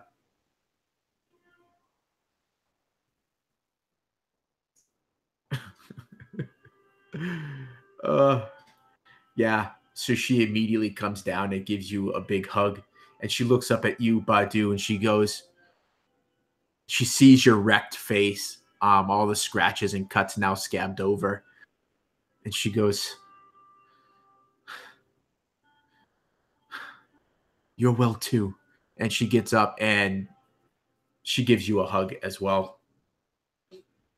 And as she's kind of like looking at the condition he's in, and he just looks a mess, and he kind of, gives her a big dumb goofy smile, and she can see like one tooth kind of missing out of, towards the middle back of his mouth, just barely coming through as he gives her big grin. And when she hugs him, he kind of winces a little bit. Oh, and kind of like pulls her arm off of the side that he hurt. Like, Oh, yeah, let's be careful. Yeah. And the healer in her comes out and she immediately goes to tending to your bruised rib. And you notice the others are absent. Yeah, Wari would probably immediately notice that. And just be The like, minutes, a few minutes pass and there's no sign of Arafor, Moira, or Lily. what? Where are the rest? Why were you traveling alone? They turned around. The ranger, Arafor, would not spend more than an hour to find you. He said their quest was more important. Hey, my bad, I guess. and he kind of he's kind of nods his head a little bit. Like, I mean, yeah, thinking to himself, like if they were put in that position, if he would have done the same thing, if Arafor and Moira had run off, if he would spend long looking for them, knowing the gravity, of what's really happening, Nazgul's on the loose, just because they didn't hear anything doesn't mean that it didn't show up somewhere else, while they were gone. And just being how long that they were gone, I mean, he would probably try and soothe Berelas, who's probably pretty pissed about it. Just kind of put her at ease and try and take the blame for it. He understands, but at the same time, it kind of sucks. But he's hoping that maybe they can catch up to him. So he would maybe like try and start walking as Berelas is trying to tend to his wounds and be like, Wait, we could still catch him, yeah. How long ago was that? She shakes her head. She says, I don't know. Maybe half an hour or more. Wait, that's not too far then. Let's just make way back. We can follow the path and try and follow the trail. Well, if they have the Hobbit with them, they'll be a little slow. We should be able to catch up to them. Yeah. That's curious. And actually, that brings up a very good point, Taylor.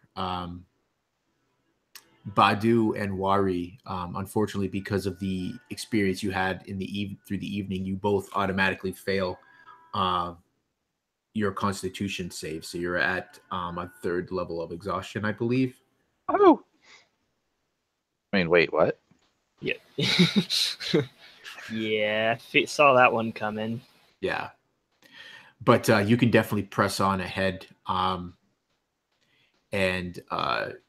Berelas brings you back the way she has come. The other three of you, at what point, Arafor, do you break off the path and start heading in the direction that you feel is the way that you must lead your fellowship? So while made his choice, he gave at least a little bit of time for them to catch a decent bit of ways. Probably about another hour, Okay. I'd say, just to try, since it's kind of already heading in the general direction, Mm-hmm. trying to get. Still hadn't been caught up to start to find his way back in a more direct path with the Okay. 17 survival. Perfect. Excellent. Let me see. Who's leading your group, Badu and Wari? I imagine that Badu would lead that to the other two. Okay, so Wari. Yeah. So Wari, give me a percentile roll and high or low.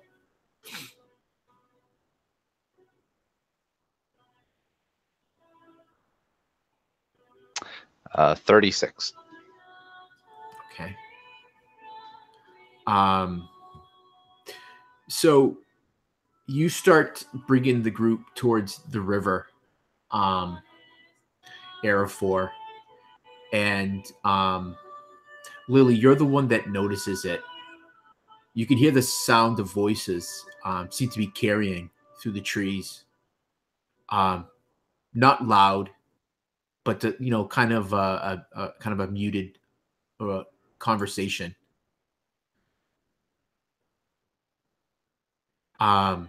As you look, you can see the first one you see is, of course, Badu, the large giant of a man, sticks out with his muddied and mailed shirt.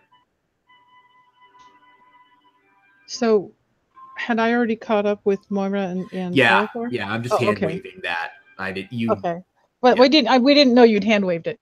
Yeah. Okay.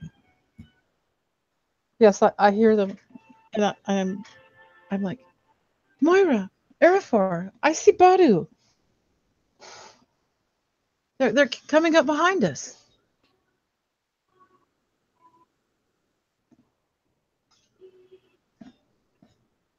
And Lily's really very relieved to see them, particularly Badu, because she had not known if he was all right or not.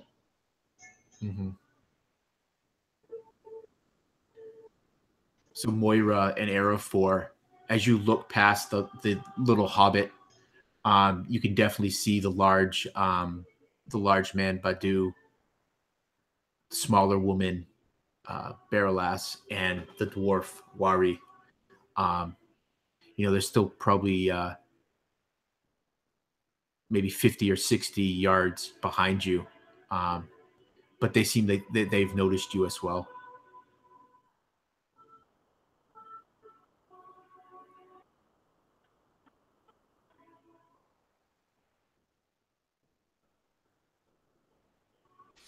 Moira, hearing Lily's statement, would kind of put a hand on Arafor's shoulder and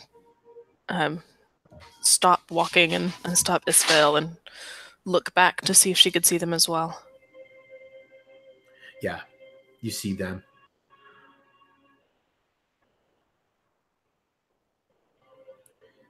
And as you look, they draw in closer. I don't know. Are you guys continuing to walk along the path? Do you stop when you see them? Do you do something else? Moira had stopped. Okay, yeah. So it's just a few minutes before they catch up to you. Badu looks worse for wear. Wari doesn't look much better. They definitely look very exhausted. But overall, they looked healthy of leg and limb. And Berelas would just give a cool look. Yeah, and as they were approaching, Badu would kind of put up his hands, in the air, like waving to them as he's kind of made eye contact, in a real like apologetic kind of, like, hey, my bad. Ducks his head a little bit and kind of a little bit, just sorry for causing like a bunch of mishaps and trouble to them all. And as they would approach, he would kind of address Arafor and Moira with a not a distasteful nod in any way, understandingly, but kind of glad to be back in safety with numbers. So he feels a little bit more comfortable being with everybody, but he's not necessarily, he wouldn't show any sort of like anxiety or anger towards them like Berelas might. He's a warrior himself. So would you say anything to them at all about that? Maybe not so much. I imagine maybe not until they got completely convened with each other. He might pipe up just a bit, and he would say, sorry about all that. I don't know what came over me. And pretty much just leave it at that. Let those words hang out in the air. If no one else were to say anything, just kind of be like, all right, that's that. Let's go. We were dealing with creatures beyond your scope and power. I don't blame you.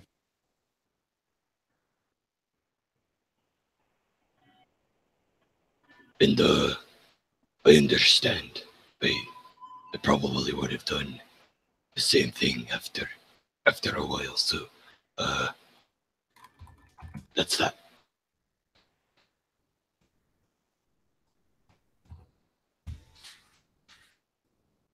And Lily is just obviously quite relieved that everybody is back together and everybody's alive.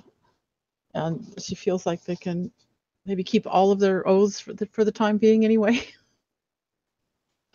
Worry would, once they got together, like walk up to Lily and open his hand with like maybe half of your little green woolen blanket bits and kind of hand them back to you. And just be like, I figured you were the one dropping these. Lily laughed. Awesome.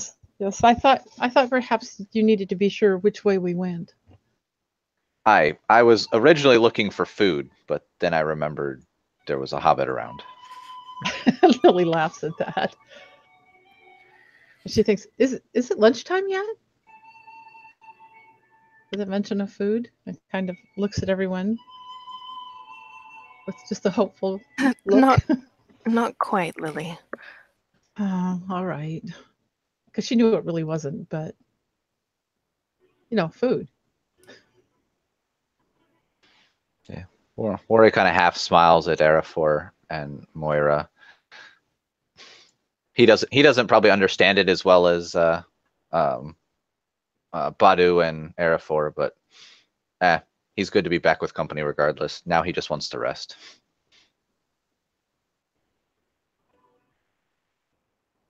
And so with the fellowship reunited, Arafor, you turn and begin to lead them again through the old forest. But as you turn, Arafor, and you worry, the others don't notice it, but you two do. That cool look on Berelas's face doesn't soften. And with that, we'll end session tonight. Well played, guys. Well played. It's awesome. Ooh, thank you. Wow. That'd be any more eventful. Yes. So I'm going to end the stream. And I want to thank you all for playing. It was a great session, and I'm looking forward to the next one. And thanks to anybody that happens to give this a listen.